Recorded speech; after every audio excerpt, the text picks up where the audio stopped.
નમસ્કાર મિત્રો, હું ધર્મેન્દ્ર કનાલા આપ સર્વોનું આત્મનિર્માણ ઓનલાઈન એકેડેમીમાં હાર્દિક સ્વાગત કરું છું. શૂન્યથી અનંત તરફની યાત્રાના એક વધુ પડાવમાં આપ સર્વોનું સ્વાગત છે. મિત્રો, આપ જાણો છો કે આત્મનિર્માણ દ્વારા કેટલાય વિદ્યાર્થીઓને છેલ્લા 2 વર્ષની અંદર પગભર કરવામાં આવ્યા છે.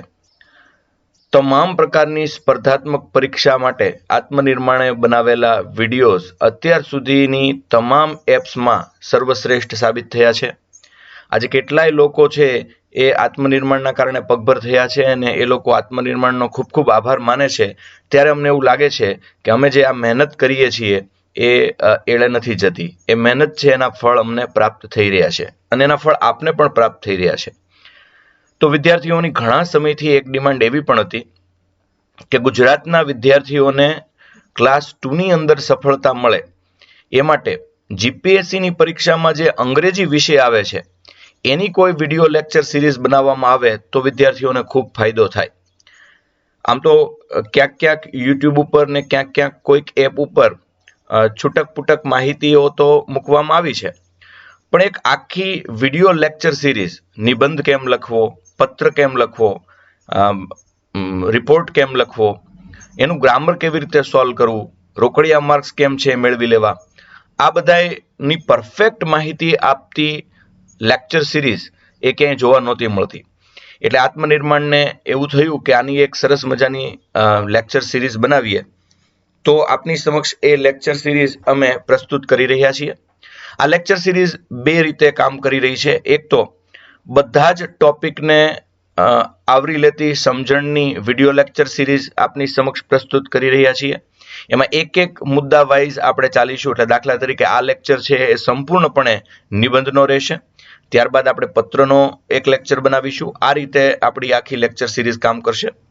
બીજું એક એવું પણ કર્યું છે કે 3 મોસ્ટ આઈએમપી પેપર સ્ટેટ ઇન્સ્પેક્ટરની પરીક્ષા માટે જે બનાવ્યા છે એ પહેલા તમને પીડીએફ સ્વરૂપમાં છે એ આપી દીધા છે જે આ લેક્ચર સિરીઝમાં જોડાયા છે એમને, અને એમને એ લખી દેશે પછી અમે બહુ સરસ રીતે ચેક પણ કરી આપશું અને ત્યારબાદ સોલ્યુશન રૂપે છે એ પાછા વિડીયો આપીશું. એટલે બહુ સરસ એક તમારો બેઝ બની જાય અને જીપીએસસીની આ પરીક્ષા તમે ઇંગ્લિશ વિષયમાં આરામથી ક્રેક કરી શકો એ માટેની આ લેક્ચર સિરીઝમાં ફરી એકવાર આપ સર્વોનું સ્વાગત કરું છું. મિત્રો, આ પેપરમાં જો કોઈ આમ જોવા જઈએ તો સૌથી અઘરી બાબત હોય તો એ નિબંધ લખવો. આજકાલ સારો નિબંધ લખનારા બહુ ઓછા વ્યક્તિઓ મળે છે. ગુજરાતી ભાષામાં પણ સારો નિબંધ લખવો અઘરો થઈ ગયો છે, તો અંગ્રેજી ભાષામાં નિબંધ લખવું એ ગુજરાતી વિદ્યાર્થી માટે થોડું વધુ તકલીફવાળું છે. પણ કેટલાક પાસાઓને ધ્યાનમાં રાખશો, કેટલાક ટેકનિકલ પાસાઓને ધ્યાનમાં રાખશો તો તમારો નિબંધ છે એ દેખાવમાં પણ ખૂબ સારો લાગશે અને એનું કન્ટેન્ટ પણ સારું બનશે. એટલે કેટલીક બાબતો છે, ટેકનિકલ બાબતો છે, એની પણ કાળજી રાખવી જોઈએ. તમે શું લખો છો, વોટ ડુ યુ રાઇટ, એ અગત્યનું છે જ, પણ એના કરતાં પણ આજકાલ વધુ અગત્યનું છે હાઉ ડુ યુ પ્રેઝન્ટ, તમે કેવી રીતે તમારો નિબંધ પ્રસ્તુત કરો છો. આ પણ બહુ મહત્વની બાબત છે. લેટરમાં તો લગભગ એવું થઈ ગયું છે કે તમે કેવી રીતે પ્રસ્તુત કરો છો એ. તો આપણે જોઈએ, ચાલો પહેલો આજનો ટોપિક શરૂ કરીએ અને એ છે નિબંધ. હવે સૌથી પહેલા તો મોટામાં મોટી ભૂલ વિદ્યાર્થી મિત્રો જો કોઈ કરતા હોય તો એ ભૂલ એ છે કે એમના હાથમાં પેપર આવે, એ નિબંધ જુએ, રાજી થઈ જાય અને લખવા માંડે. તો તમે કહો સાહેબ એમ જ કરવાનું હોય ને, નિબંધ હાથમાં આવે એટલે લખવા માંડવાનું હોય. બિલકુલ એમ ન કરવાનું હોય. તો શું કરવાનું હોય? તો બસ એ એપ્રોચ માટે તો આજનો આ લેક્ચર બનાવ્યો છે. કેવી રીતે નિબંધ સાથે તમારે કામ પાર પાડવાનું છે બરાબર સમજો. સૌથી પહેલા તો બહુ મહત્વની બાબત છે કે you will be given 5 topics. So how to select one topic? That is the most important thing, my dear friends. Choice of topic. કેવી રીતે ટોપિક પસંદ કરવો? તો અહીંયા મેં લખ્યું છે કે choice of topic should be clearly based on your holistic understanding of the subject matter. એક જ વાત, બીજી કોઈ વાત નહીં, કે તમને કયો વિષય છે એ સૌથી સારી રીતે આવડશે. તમારો ફેવરિટ વિષય કયો છે, કયો વિષય છે જેમાં તમે બધી જ રીતે સરસ લખી શકશો. So choose a topic with which you are most comfortable. બીજું કંઈ વિચારવાનું નથી, મારો ફ્રેન્ડ કયો ટોપિક લેશે, આખી દુનિયા કયો ટોપિક લેશે, જવા દો. Don't think like that. તો તમે શેમાં કમ્ફર્ટેબલ છો, તમે શેમાં સૌથી સારું લખી શકશો, કયો ટોપિક સારો કહેવાય એવું કંઈ હોતું નથી. પણ ઘણા વિદ્યાર્થીઓ એવું વિચારે છે. At times we think that the topic is so common that most of the people will choose it, so let me choose some unconventional topic. આ એક થિયરી બહુ કામ કરતી હોય છે જીપીએસસી ના સ્ટુડન્ટ્સમાં, કે ભાઈ હું ટોપિક લઈ રહ્યો છું એમાં કમ્ફર્ટેબલ તો છું, but it is a common topic and it will be taken by almost all the students. કે ભાઈ હું જે ટોપિક લઈ રહ્યો છું એ તો કોમન છે ને બધા એ જ પસંદ કરશે, તો મારું શું થશે? અરે ભાઈ, 1.5 લાખ લોકો પરીક્ષા આપતા હોય ને 1.5 લાખ એક ટોપિક પસંદ કરે તો એ 1.5 લાખ અલગ અલગ નિબંધ બનવાના છે. બાકી કોઈ સંજોગોમાં 2 નિબંધ સરખા નથી થવાના, અને એ દરેકને છે એ આરામથી ચેક કરી શકાય. અને કોણે સર્વશ્રેષ્ઠ લખ્યું છે એ આ 1.5 લાખે એક નિબંધ લખ્યો હોય તો પણ નિર્ણય આપી શકાય. So it is not necessary to choose unconventional topic. This is totally wrong thinking. Many people end up scoring poor marks due to this. અને આવું કરવા જતા એ સારા માર્ક્સ ગુમાવી બેસે છે. એટલે એવું નહીં કરો. So fight with your best weapons on. તમારી પાસે જે હથિયાર છે એનો ઉપયોગ કરો ને. બીજી રીતે યુદ્ધ લડવા જશો તો તમામ મોરચે નિષ્ફળતાને વરસો. એટલા માટે તમે છે એ જો સફળતા મેળવવા માંગતા હો તો don't think like common topic and unique topic. There is no division like such. તો એવા કોઈ ભાગ છે જ નહીં. તમે જેમાં કમ્ફર્ટેબલ હો એ ટોપિકથી સ્ટાર્ટ કરો. હવે કેવી રીતે સ્ટાર્ટ કરવાનું? ઓકે, ટોપિક તો પસંદ કરી લીધો, 5માંથી 1 કે ભાઈ સિનેમા. ચાલો, the effect of cinema on young generation. ચાલો, આ પસંદ કર્યું. હવે શું કરવાનું? તો હવે the most important thing is interpretation of the asset topic. તમે સરસ મજાનો ટોપિક સિલેક્ટ તો કર્યો, નાઉ રીડ ઇટ પ્રોપરલી. ઘણા લોકો તો એક શબ્દ વાંચી અને આખો નિબંધ 6 પેજનો લખી નાખે. ધોરણ 10 અને ધોરણ 12 ને કોલેજમાં આવું જ બધું કર્યું. એટલે આપણે આવું કરતા હોઈએ છીએ. Don't be in a hurry to write an essay. મહેરબાની કરીને નિબંધ લખવાની ઉતાવળ નહીં કરો. કેટલાય લોકો એવું માનવાય તૈયાર ન થાય કે નિબંધમાં પણ રફકામ કરવું પડે. Many people see the broader title and start writing the essay without even understanding the theme of the topic. પેલા થીમ શું છે એ તો સમજો. ખાલી ટાઇટલ ઘણીવાર છે એ તમને મિસગાઈડ કરતા હોય છે, છેતરામણા હોય છે, અને એના દ્વારા તમે જો ભળતું જ લખીને આવો તો તમને માર્ક નહીં મળે. અને એક બહુ વર્ષોથી ચાલી આવતી થિયરી કે મેં તો ઘણું લખ્યું હતું. ઘણું લખવાના અહીંયા માર્ક્સ જ નથી. Respect word limit first. સૌથી પહેલા તો શબ્દ મર્યાદાને માન આપો. શબ્દ મર્યાદામાં જ લખવાનું છે. નિબંધ તો કોઈ પણ વિદ્યાર્થી જે ગ્રેજ્યુએટ થયેલો હોય એ ગુજરાતી અને અંગ્રેજીમાં લખી શકે, પણ અહીંયા નિબંધ લખી નથી નાખવાનો. સરસ મજાનો નિબંધ બનાવવાનો છે કે જેની અંદર તમામ માહિતી આવી જાય ટોપિકની, જે આવવી જોઈએ, અને એવું કશું જ ન આવે કે જે ન આવવું જોઈએ. આ માથાકૂટ કરવા માટે નિબંધમાં રફકામ કરવું ખૂબ જરૂરી છે. Let us start with one title. With greater power comes greater responsibility. આ ટાઇટલ છે કે ભાઈ વધુ સત્તા સાથે વધુ જવાબદારીઓ હંમેશા આવતી હોય છે. So now what will you do? Now the moment people see power, they somehow relate it to politics and bureaucracy and start building their essay around it, writing all theories, quotes and examples they know related to it. So here the theme of this topic is philosophical, which talks of power present in institutional system. For example, family, religion, even community, politics and administration, etc. તો અહીંયા લોકો શું જોશે? Power આવ્યું એટલે બસ politics અને bureaucracy એની પાછળ પડી જશે. Please read it carefully. આ ખાલી એમ નથી કહેતું કે પોલિટિક્સમાં જ પાવર હોય છે. It is a philosophical term. તમે જુઓ તો એમાં એમ કહે છે કે જ્યાં સત્તા વધુ આવે ત્યાં હંમેશા જવાબદારી વધુ આવે. તો શું ફેમિલીમાં સત્તા નથી હોતી? ધર્મમાં સત્તા નથી હોતી? ચોક્કસ કોમ્યુનિટીમાં સત્તા નથી હોતી? પોલિટિક્સ એક જ નથી, એડમિનિસ્ટ્રેશનમાં પણ. દાખલા તરીકે આઈએસ બને તો એને વધુ સત્તા હોય તો વધુ રિસ્પોન્સિબિલિટી હોય. So you have two include all the factors, all the sectors of topic. અહીંયા ખાલી પોલિટિક્સ કે બ્યુરોક્રેસી વિશે વિચારવું એ વ્યાજબી નથી. સો ડોન્ટ રાઇટ સો હેસ્ટલી. થોડું વિચારો અને પછી છે એ તમારા પોઈન્ટ ઉપર આવો. Throughout society, power is banked from people to a leader so that he can use that power for a common good. જે લીડરને પાવર મળ્યો છે તો એ કોમન ગુડ, લોકો માટે સારા કામમાં વાપરી શકે, એટલે હંમેશા એની જવાબદારી હોય છે. સો with greater power comes greater responsibility. એટલે એ સાચી વાત છે કે જેમ સત્તા આવે તેમ તમારી જવાબદારી વધે. હવે કેવી રીતે શરૂ કરશું? In this context we need to critical analyse the theme of the essay. હવે તમને ખ્યાલ આવી ગયો કે અહીંયા ભાઈ પાવરની વાત કરી છે, પણ પોલિટિક્સ એક જ એવું ફિલ્ડ નથી કે જેમાં પાવર અને રિસ્પોન્સિબિલિટી હોય. There are so many fields, almost each field કે જેમાં પાવર વધે, સત્તા વધે એટલે જવાબદારી વધે. તો એ કયા કયા ફિલ્ડની વાત કરવી છે કે જે અગત્યના હોય, તો હવે એ આપણે ક્રિટિકલી એનાલિસિસ કરશું. બહુ અગત્યનો એક મુદ્દો છે brain storming. What is brain storming? તો હવે તમારા મગજને બરાબર કશો કે ભાઈ કયા કયા ફિલ્ડના પાવરની વાત કરવી છે, કઈ કઈ રિસ્પોન્સિબિલિટીની વાત કરવી છે. એના માટે ઘણી પદ્ધતિ છે બ્રેઇન સ્ટોર્મિંગની. ચાલો આપણે થોડીક પદ્ધતિનો અભ્યાસ અહીંયા કરીએ.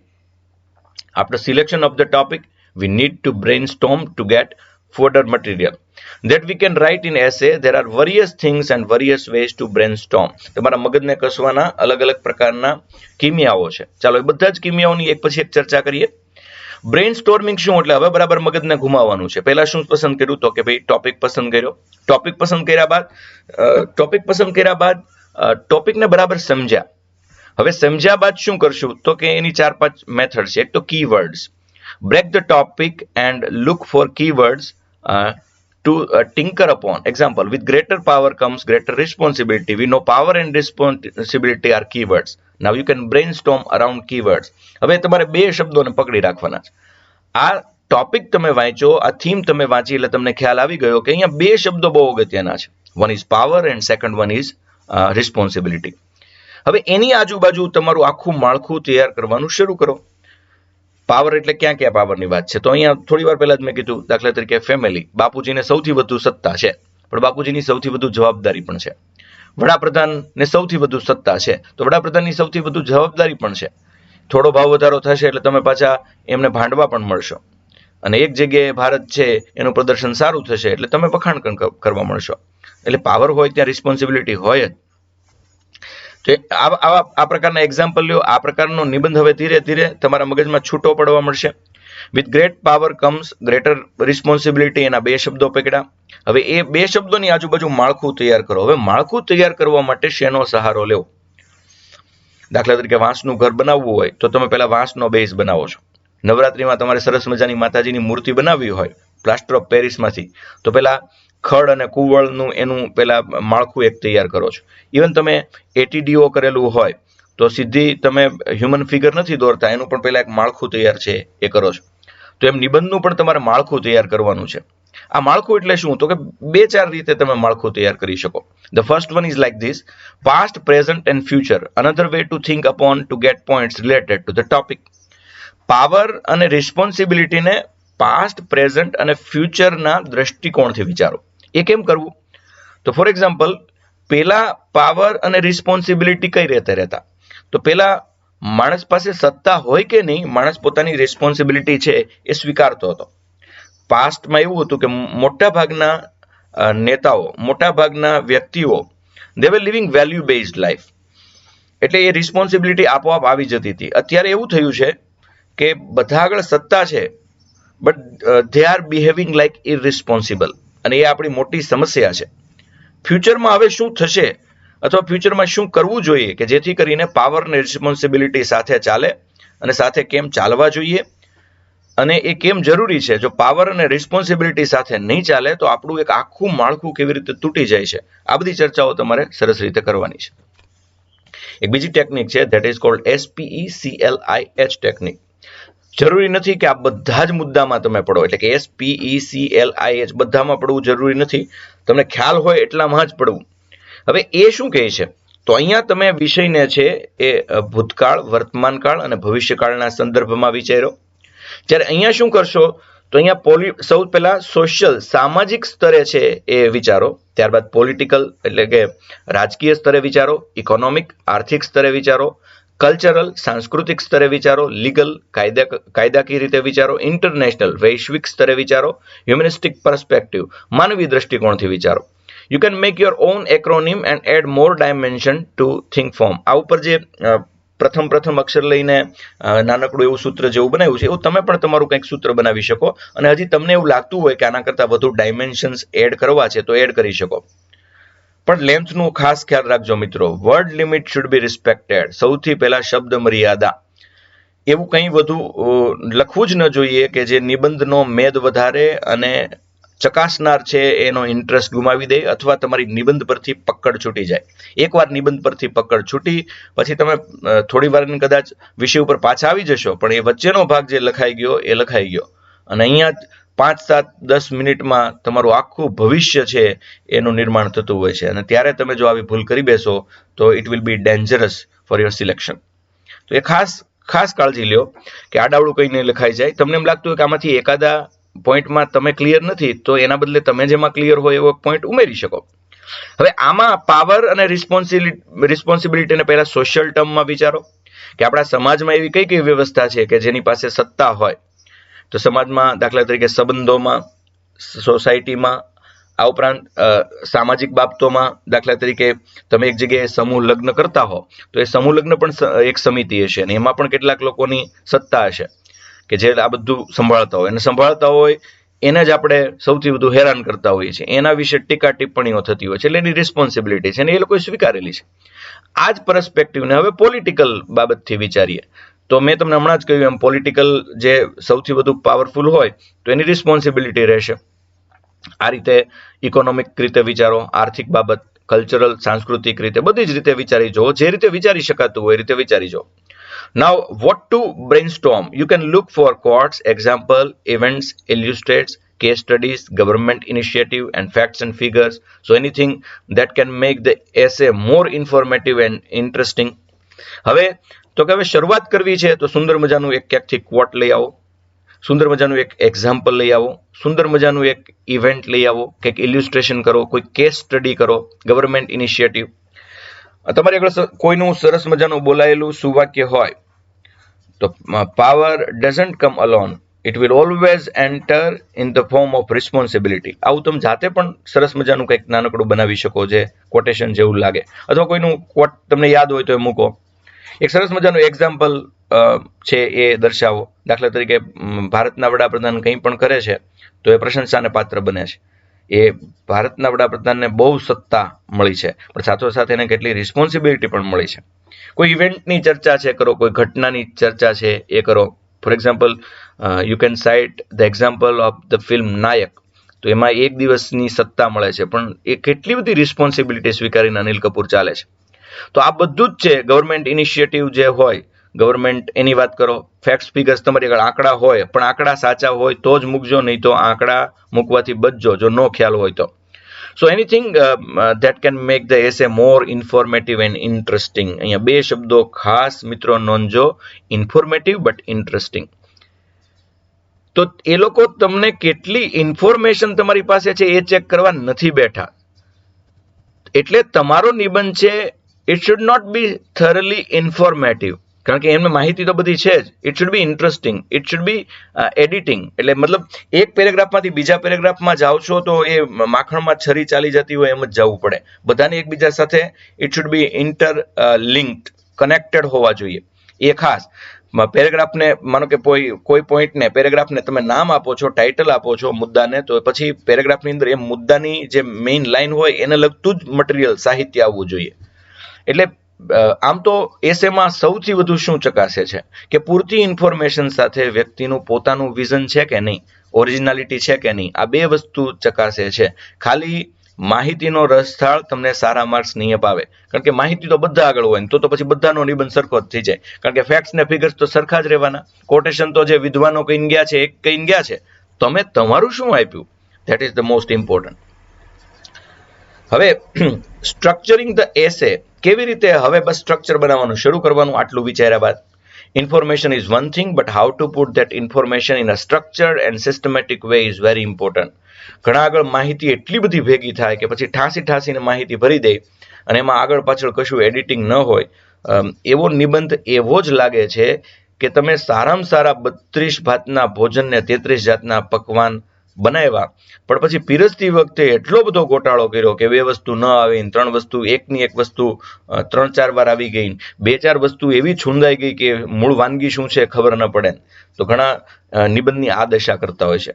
સો need to focus on few things while structuring your essay.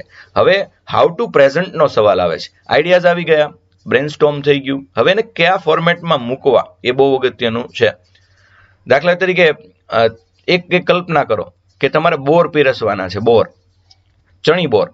તો ચણી બોર તમે કોઈને તગારામાં આપો, એની પાછા હોય 25-30 ચણી બોર હોય ને કોઈને તગારામાં આપો તો કેટલું ખરાબ લાગે, કેટલું ખરાબ લાગે, આ તમે વિચારી લો. અને સામા પક્ષે રકાબીમાં કેક મોટી મૂકીએ આપણે કાપવા માટે, તો એ કેટલું ખરાબ લાગે. Format is also important, presentation is also important. Cake ઉપર છે જે ડેકોરેશન કરાતું હોય, પછી કેક ઉપર તમે કોબીના પાંદડા મૂકો, હા કેકનું સ્ટ્રક્ચર એવું હોય તો ઠીક છે, પણ કોબીના પાંદડા કેક ઉપર કેવા લાગે, આ વિચારી લઈએ. તો ટૂંકમાં જે સારું લાગતું હોય એ સારું લાગશે. બોર ઉપર તમે છે એ અત્યારે ચણી બોર છે ખાટા ન લાગે એટલે કેટલાક લોકો મીઠું ને મસાલો ભભરાવે છે. હવે પણ તમે બોર ઉપર છે ગોળ નાખો તો એ કેવું લાગે. એટલે આ બધું વિચારીએ.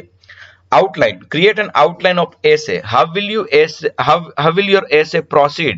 Feel past, present, future is a good technique. You can have other ways to decide the flow of the essay as well. તો આઉટલાઇન તમે આ રીતે તૈયાર કરવા માંગો છો, પાસ્ટ, પ્રેઝન્ટ એન્ડ ફ્યુચર. કેવી રીતે તૈયાર કરવા માંગો છો કે તમારી પાસે પોતાના જ આઈડિયાઝ છે, તમે 5 પોઈન્ટ વિચારી લીધા છે. Go ahead and do it. Dreams that should not let India sleep. દાખલા તરીકે આ એક પંક્તિ આપવામાં આવી છે તમને એસેના ટોપિક તરીકે. તો એમાં તમે નહેરુજીની સ્પીચથી શરૂઆત કરી શકો, અથવા અબ્દુલ કલામની સ્પીચથી શરૂઆત કરી શકો કે ભાઈ સપના એ નથી હોતા કે જે તમે સૂતી વખતે જોવો, પણ સપના એ હોય છે કે જે તમને સુવા ન દે. આવી કોઈ પણ એક લાઈનથી શરૂઆત કરો. Then came on present, why that dream is faltering, and then talked of future, that what are these dreams and how can we fulfill it. એટલે કે જ્યારે અડધી રાત્રે આઝાદી મળી ત્યારે આપણે આઝાદીના ઘડવૈયાઓએ ભારત માટે કયા કયા સપના જોયા હતા. આમ જોવા જઈએ તો આપણું બંધારણ આપણું સપનું જ છે. એમાંય ખાસ કરીને રાજનીતિના માર્ગદર્શક સિદ્ધાંતો આપણું સૌથી મોટું સપનું છે. તો એની વિશે વિચાર કરો કે એમાંથી આપણે કયા કયા ઇન પ્રેઝન્ટ આપણે ફૂલફિલ કરી શક્યા છીએ. પણ હવે પછી એ બધું જવા દઈએ, કારણ કે તો બહુ જૂની વાત થઈ. હવે પછી ફ્યુચરના સપનાઓ ભારતના કેવા હશે, તમે હવે આગામી ભારતને કેવું જોવા માંગો છો, એ પણ અબ્દુલ કલામે સરસ લખ્યું છે. ફ્યુચર, ઇન્ડિયાનું ફ્યુચર કેવું છે અને એના કરતા તમે કેવા ઇન્ડિયાને જોવા માંગો છો. તો એમાં તમે લખી શકો કે with less population, with less unemployment, with less noise pollution, with more smart cities. આ બધું જે કંઈ તમને મગજમાં આવતું હોય એ લખો. With less illiteracy, with powerful women, જે કંઈ તમને લખવા માંગતા હોય એવા 5-6 પોઈન્ટ જે ભારત માટે જરૂરી હોય. પણ તમે 10 પોઈન્ટ તારવશો એટલે તમને ખ્યાલ આવશે કે આમાંથી આ 5 અગત્યના છે અને આ 5 અત્યારે ન ચર્ચાય તો પણ ચાલશે. એટલે આ બ્રેઇન સ્ટોર્મિંગ કરો, સ્ટ્રક્ચર બનાવવા માંડો. સરસ મજાનું સ્ટ્રક્ચર બની જાય પછી બ્રેકઅપ. હવે એને છૂટો પાડી દો. Break up your essay properly once you have brainstorm the points, created an outline, structure your essay. Now you are ready to write. હવે બસ લખવા માંડો. કન્ટેન્ટ અને લેંગ્વેજ ને પ્રેઝન્ટેશન કેવું રાખવાનું, તો રાઇટ ઇન સિમ્પલ લેંગ્વેજ. એવું જરૂરી નથી કે તમે બહુ આલંકારિક ભાષામાં છે વાત કરો. એવું કરવા જતાં ક્યાંક ભૂલ કરી બેસશો. No need of flowery expression, keep short sentences and small paragraph. અલંકાર યુક્ત ભાષા લખે એને માર્ક્સ મળે એવું જરૂરી નથી. પરફેક્ટ લખે એને માર્ક્સ મળે. ક્લિયરિટી હોય, વિઝન હોય, ઓરિજિનાલિટી હોય અને માર્ક્સ મળે, અને ઇન્ફોર્મેશન હોય અને એડિટિંગ હોય, બસ પૂરું. આટલું હોય એટલે સરસ નિબંધ છે એ લખાય. એમાં ફ્લાવરી એક્સપ્રેશન, આલંકારિક ભાષા લખવા જશો તો વધુ વિચારવાનો સમય છે એ જોશે. ઓલું એકદમ સહજતાથી ફ્લોલેસલી આવશે. હવે શું કરવાનું છે, તો દરેક મુદ્દાના નામ આપ્યા છે. Explanation of points, explain through example, illustration, whatever you are trying to explain. તમે જે કાંઈ એક્સપ્લેન કરતા હો એમાં તમે એને લોકોને સમજાવી શકો એ માટે જે કંઈ તમને યોગ્ય લાગતું એ કરો. બધી જ જગ્યાએ કોટેશન મૂકવા એવું જરૂરી નથી. એક્ઝામ્પલ પણ મૂકો તો એકદમ શોર્ટ સ્વીટ હોવું જોઈએ. એટલું બધું લાંબુ નહીં થઈ જાય કે તમારો મૂળ ફ્લો છે એને તોડી નાખે. મેન્શન ગવર્મેન્ટ ઇનિશિયેટિવ, એનો વારંવાર ઉપયોગ કરો, કારણ કે you are going to become a governor servant. તો એ ગવર્મેન્ટની પોલિસી હોય એનું બરાબર વિશ્લેષણ કરો. Policy and plans વેરેવર possible, international examples or case study વેરેવર possible. અત્યારે જે નિબંધ લખવામાં કેસ સ્ટડી આ એક બહુ મહત્વનું સંશોધન અથવા શોધ કોઈએ કરી હોય અથવા તમે પોતે કંઈક રિસર્ચ કર્યું હોય તો એ બધું બહુ અગત્યનું થઈ ગયું છે, એટલે એ પણ મૂકો.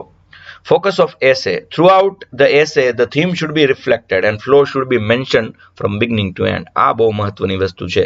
વિદ્યાર્થીઓ સારો નિબંધ તો લખી શકે છે પણ એડિટિંગ નથી થતું. એડિટિંગ એટલે શું, તો કે એક પોઈન્ટમાંથી બીજા પોઈન્ટ ઉપર આવો તો એકદમ જાણે કે એક ચોક્કસ ક્રમમાં ચાલ્યા હોય એમ લાગવું જોઈએ. ક્યાંય લિંક તૂટવી ન જોઈએ. બરોબર એનો પ્રયત્ન બરાબર છે એને વળગી રહીને કરો, થીમને વળગી રહો અને છેક સુધી એક પ્રવાહમાં ચાલો.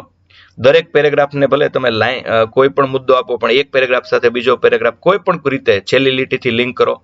Also do not focus only on covering lot of dimension in these. એક હારે બધા પાસાઓ વર્ણવાનો પ્રયાસ નહીં કરો. તમે 25 પાસા વિચાર્યા છે, 25 પાસાને ન્યાય આપવા બેસશો તો ટાઈમ ઘટશે, નિબંધ લાંબો થશે અને જેવો નિબંધ લાંબો થવાની શરૂઆત થાય એવું ફોકસ જે કેન્દ્ર સ્થાન હોય, જે થીમ હોય એનાથી હટી અને આગળ છે એ ડાયવર્ટ થવાના.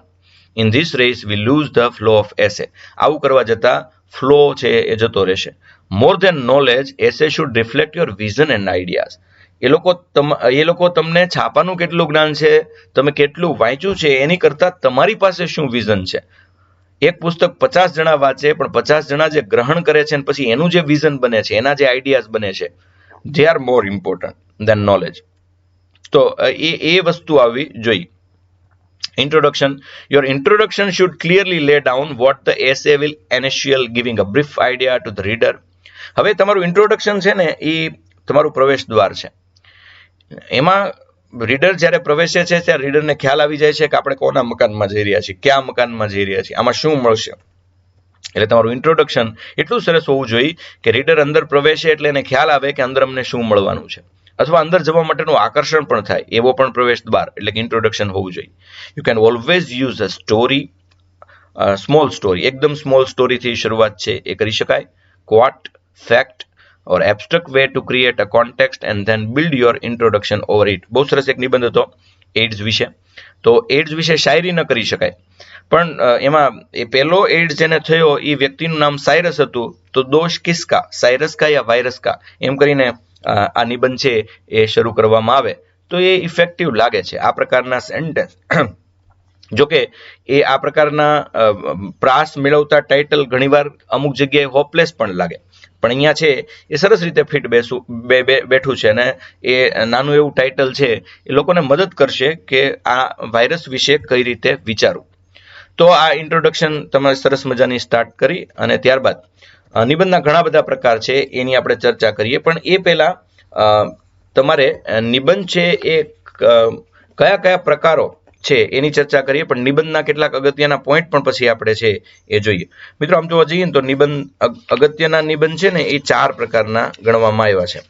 એ 4 પ્રકાર વિશે આપણે છે વાત કરીએ, પણ એ પહેલા મેં હમણાં જ કહ્યું એમ ફરીવાર, એ સારો નિબંધ છે એના 4 પાસા મિત્રો યાદ રાખી લો.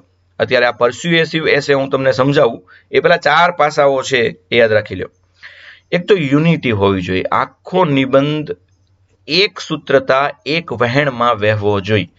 ક્યાંય છે એ ડાયગ્રેશન્સ, ફાટાઓ એટલા બધા ન વધી જાય કે મૂળ નદી ક્યાં વહે છે, એકતા કપૂરની સિરિયલ જેમ ન થવું જોઈએ કે પછી તમે કન્ક્લુઝન ઉપર જ ન આવી શકો. ગમે તે કન્ક્લુઝન આપો એ મૂળ થીમને નુકસાન કરતા જ હોય. આવું ન થવું જોઈએ. એટલે ચંદ્રકાંતા સિરિયલની જેમ કે એકતા કપૂરની સિરિયલ જેવું ન થાય, ડાયગ્રેશન એટલા બધા વધી ન જાય. એટલે યુનિટી હોવી જોઈએ. બીજું ડેવલપિંગ થીમ.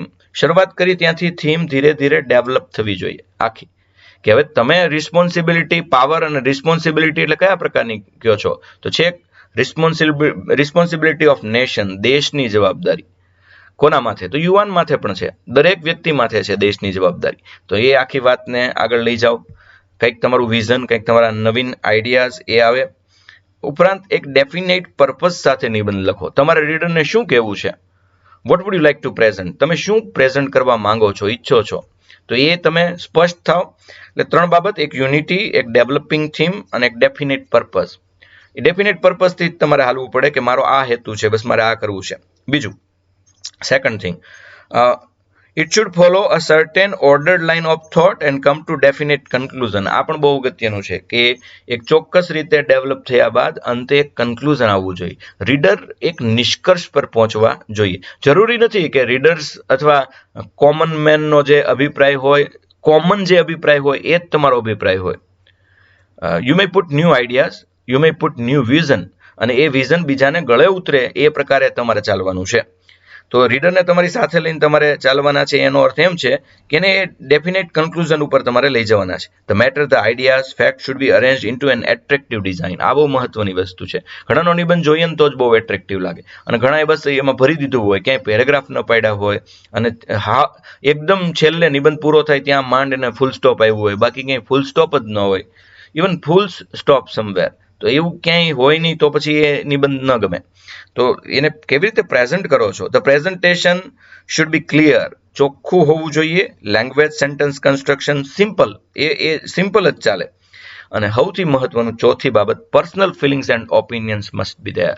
નહીં તો જુદા કઈ રીતે પડાશે? અને જુદા પડો એના તો માર્ક છે, બાકી 1.5 લાખ 2 લાખ બેઠા છે ને બધાય સરખી માહિતી જ આપી દે, તો માહિતી will remain the same, information will remain the same.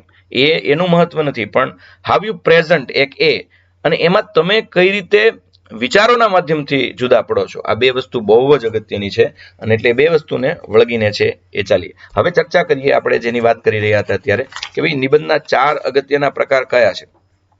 તો અહીંયા એક પ્રકાર વિશે તો તમને સ્લાઇડમાં દેખાય છે, પણ હું 4 પ્રકારની ચર્ચા કરી લઉં. આમ તો પરસ્યુએસિવ એસે એ અગત્યના છે, પણ 4ની ચર્ચા કરીએ. કમ્પેર એન્ડ કોન્ટ્રાસ્ટ એસે. તો the aim of compare and contrast essay is to develop the relationship between 2 or more things. બે કે બે કરતા વધુ બાબતના, પછી બધાનું એક ઉદાહરણ લઈશું, અત્યારે આમાં ઉદાહરણ નથી લેતા, પણ તો એમાં તમારે કમ્પેર અને કોન્ટ્રાસ્ટ એટલે એ બાબત વિશે શું સમાનતા છે, શું વિરોધાભાસ છે, એની ચર્ચા કરવાની છે. દાખલા તરીકે the progress of America and India, તો કઈ કઈ બાબતમાં સમાનતા છે, કઈ કઈ બાબતમાં બહુ ડિફરન્સ છે? તો ભાઈ બેઝિક ઇન્ફ્રાસ્ટ્રક્ચરમાં બહુ ડિફરન્સ છે. દેશદાદ તો લગભગ બે જગ્યાએ સમાનપણે છે. આપણે દેશદાદ નથી એવું ન કહી શકાય, કારણ કે કારગિલ વખતે બહેનોએ પોતાના મંગળસૂત્ર પણ આપી દીધેલા. એ હિન્દુ મહિલાએ પણ આપ્યા હતા અને એ મુસ્લિમ મહિલાઓએ પણ આપ્યા હતા. એટલે એ દેશદાદ નથી ઘટતી, but the proper way to implement all these is lacking. તો એ ક્યાંક ઘટે છે. હજી જાગૃતિનો અભાવ છે અમેરિકાના પ્રમાણમાં. We are not much aware. તો આ બધું ટૂંકમાં જે કંઈ, આ તો મેં એક એક્ઝામ્પલ લીધું હતું. You may compare and contrast.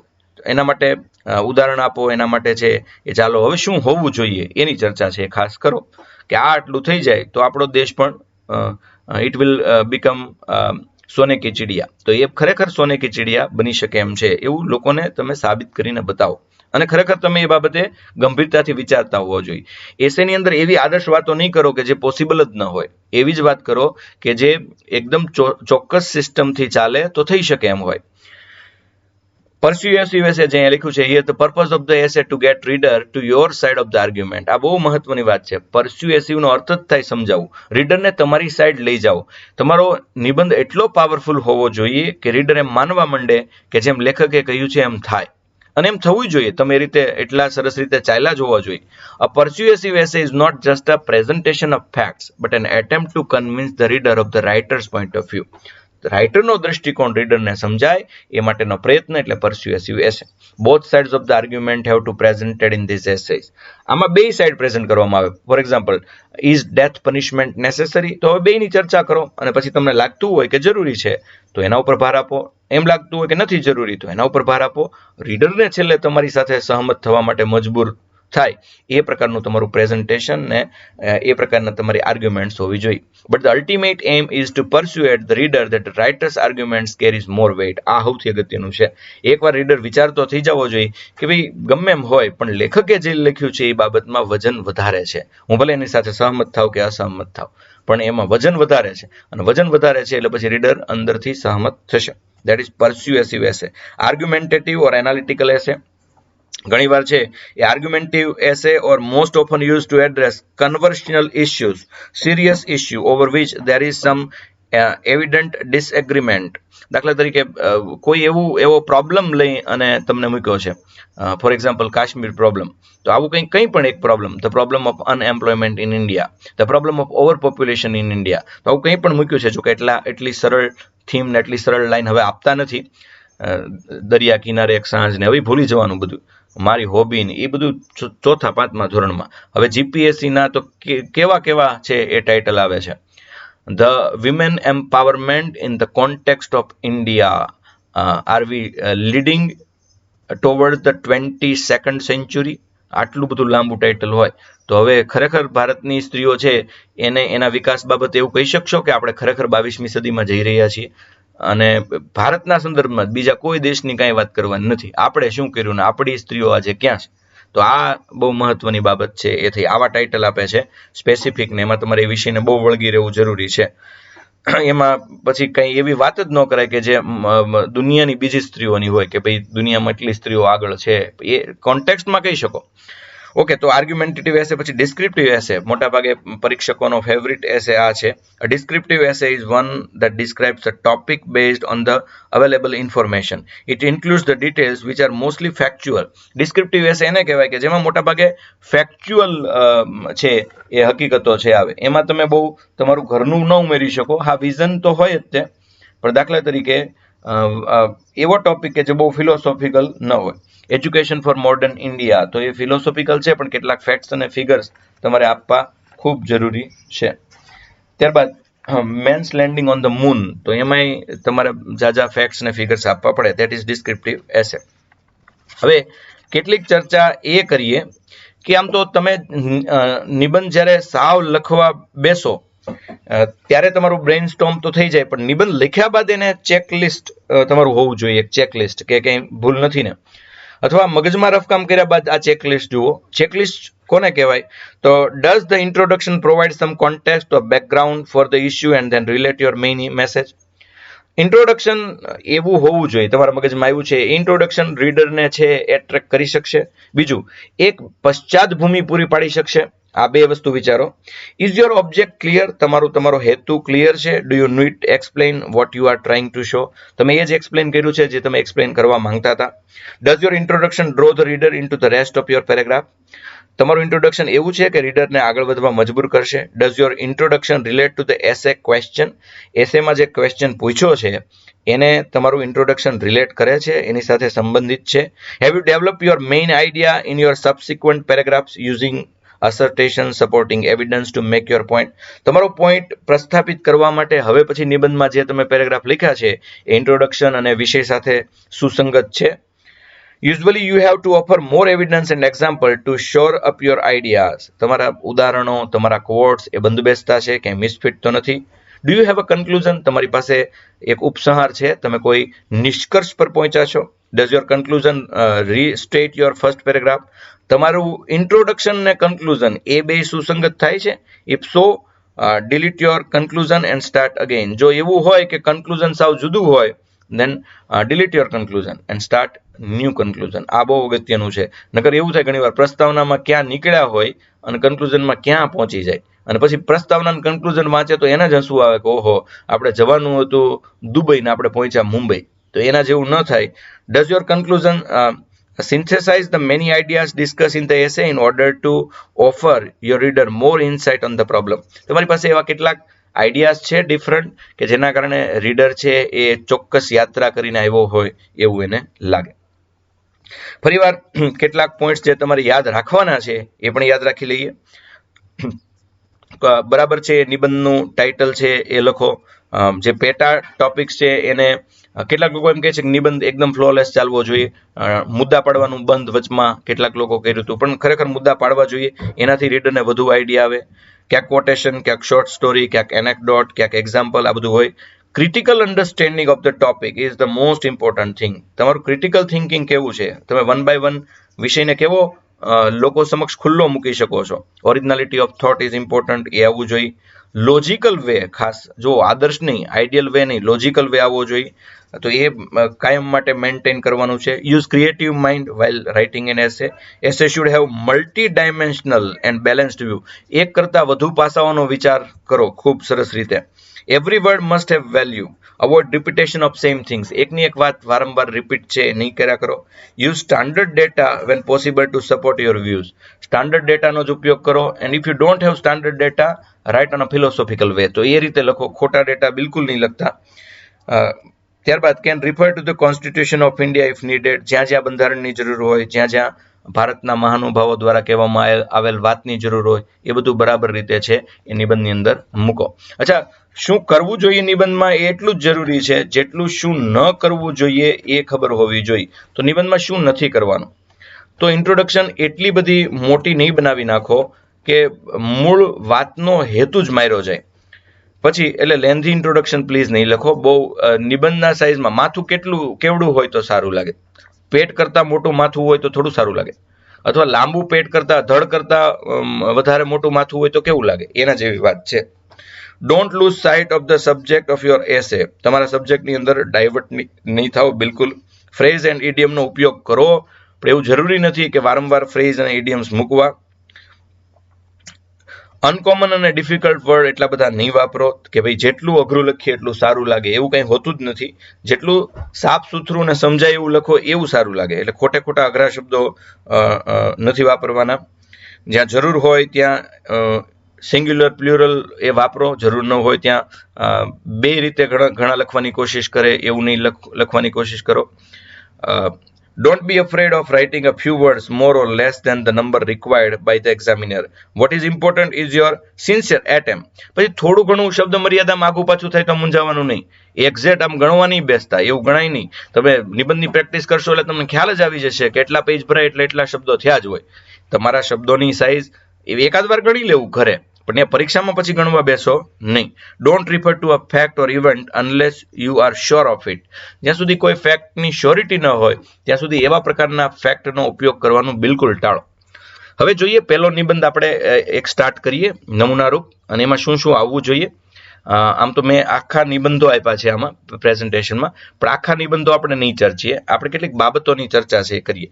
પહેલો નિબંધ માનો કે આ પ્રકારનો છે, અઘરો ટોપિક છે થોડોક. સનરાઈઝ ઇન્ડસ્ટ્રીઝ આવો ટોપિક છે, અને એની પેટા લાઈન એવી આપી છે, can this B the next big thing for India. આ સનરાઈઝ ઇન્ડસ્ટ્રીઝ છે એ શું છે પહેલા તો એ સમજવું પડે. અને પછી એમાં બીજું એવું કીધું છે કે શું આ ઇન્ડસ્ટ્રીઝ છે આગળ જતા ભારત માટે એક બહુ મોટી મહત્વની બાબત બની શકે એમ છે. બસ પહેલા સનરાઈઝ ઇન્ડસ્ટ્રી શું છે એ શાંતિથી સમજવું પડે, અને પછી એ ભારત માટે કેવી ઉપયોગી સાબિત થાય એમ છે એની ચર્ચા કરવી પડે. So first of all, you will give the meaning of sunrise industry should be clarified with lucid example. અને sunrise industry ના example આપો. એટલે પહેલા તમને ખબર હોવી જોઈએ sunrise industry શું છે. Do you give an idea of what all is going to come in the body of essay? Also clarify your stand to the question asked in the topic. હવે તમારે આ sunrise industry માં પ્રશ્ન પૂછ્યો છે કે ભાઈ ભારત માટે આ મોટી બાબત બની શકે એમ છે. એટલે તમારા જો તમે એમ કહો હા, તો એના માટે સ્ટેન્ડ તમારા કયા છે કે જેથી તમે કહી શકો કે હા સનરાઈઝ ઇન્ડસ્ટ્રી આગળ જતા ભારત માટે બહુ ઇમ્પોર્ટન્ટ બની રહેશે. અથવા ના પાડો છો તો એ કયા સ્ટેન્ડ છે એ ધીરે ધીરે આવવા જોઈએ. એટલું મગજમાં વિચાર્યા બાદ હવે એનું આપણે સ્ટ્રક્ચર બનાવીએ. તો પહેલા તો કેટલીક સનરાઈઝ ઇન્ડસ્ટ્રીના ઉદાહરણ આપો ભારતીય કોન્ટેક્સમાં. ત્યારબાદ દરેક કેસની અંદર એ સનરાઈઝ ઇન્ડસ્ટ્રીને ક્લાસિફાય કરો. ત્યારબાદ હવે એનું ફ્યુચરિસ્ટિક ઇમ્પોર્ટન્સ એટલે ભવિષ્યમાં આ ઇન્ડસ્ટ્રી ભારતને કઈ રીતે વિકસાવશે એની ચર્ચા કરો. ઇન્ડસ્ટ્રી કેટલી વિકસી એના કરતાં ભારતને કઈ રીતે વિકસાવશે એ ટર્મથી, એ પોઈન્ટ ઓફ વ્યૂથી ચાલો. ઇન્ડિયન ઇકોનોમીને શું ફાયદો થશે. If your stand is that it is the next big thing, then do negate those threats. હવે જો તમને એમ લાગતું હોય કે એ ભારતીય પરિપ્રેક્ષમાં ભારતને ફાયદો કરાવશે, તો પછી થ્રેટને થોડાક ઓછા ડિસ્ક્રાઇબ કરો, અથવા એને થોડાક આછા બનાવી નાખો. ફાયદો એટલો બધો ગાઢ બતાવવા જ માંગતા હો તો એટલો ગાઢ બતાવો કે પેલી થ્રેટ વાળી લાઈન થીન થઈ જાય. થ્રેટ વાળી એટલે મતલબ આ ઇન્ડસ્ટ્રીની સામે રહેલા ભય સ્થાનો.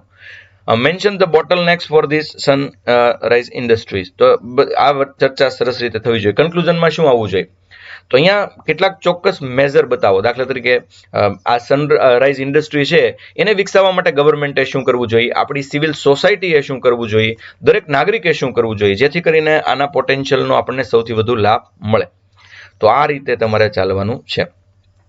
હવે તો જોઈએ કે ભાઈ સનરાઈઝ ઇન્ડસ્ટ્રી એક પ્રકારની ટર્મ છે. એ એવા બિઝનેસ માટે ચાલે છે કે જે હજી બાળ અવસ્થામાં છે, પણ બાળ અવસ્થામાં હોવા છતાં એ બિઝનેસ, એ ફિલ્ડ, એ સેક્ટર એટલું બધું પ્રોમિસ બતાવે છે કે આગળ જતા એમાં બહુ મોટો નોંધપાત્ર વધારો આવશે.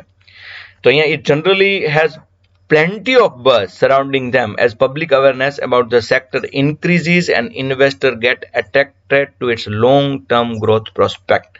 તો એ લોકોને અને ઇન્વેસ્ટરને આકર્ષી શકે એટલું અદ્ભુત કવત આ બધી ઇન્ડસ્ટ્રીમાં રહેલું છે. દાખલા તરીકે કેટલાક ઉદાહરણ અહીંયા લીધા.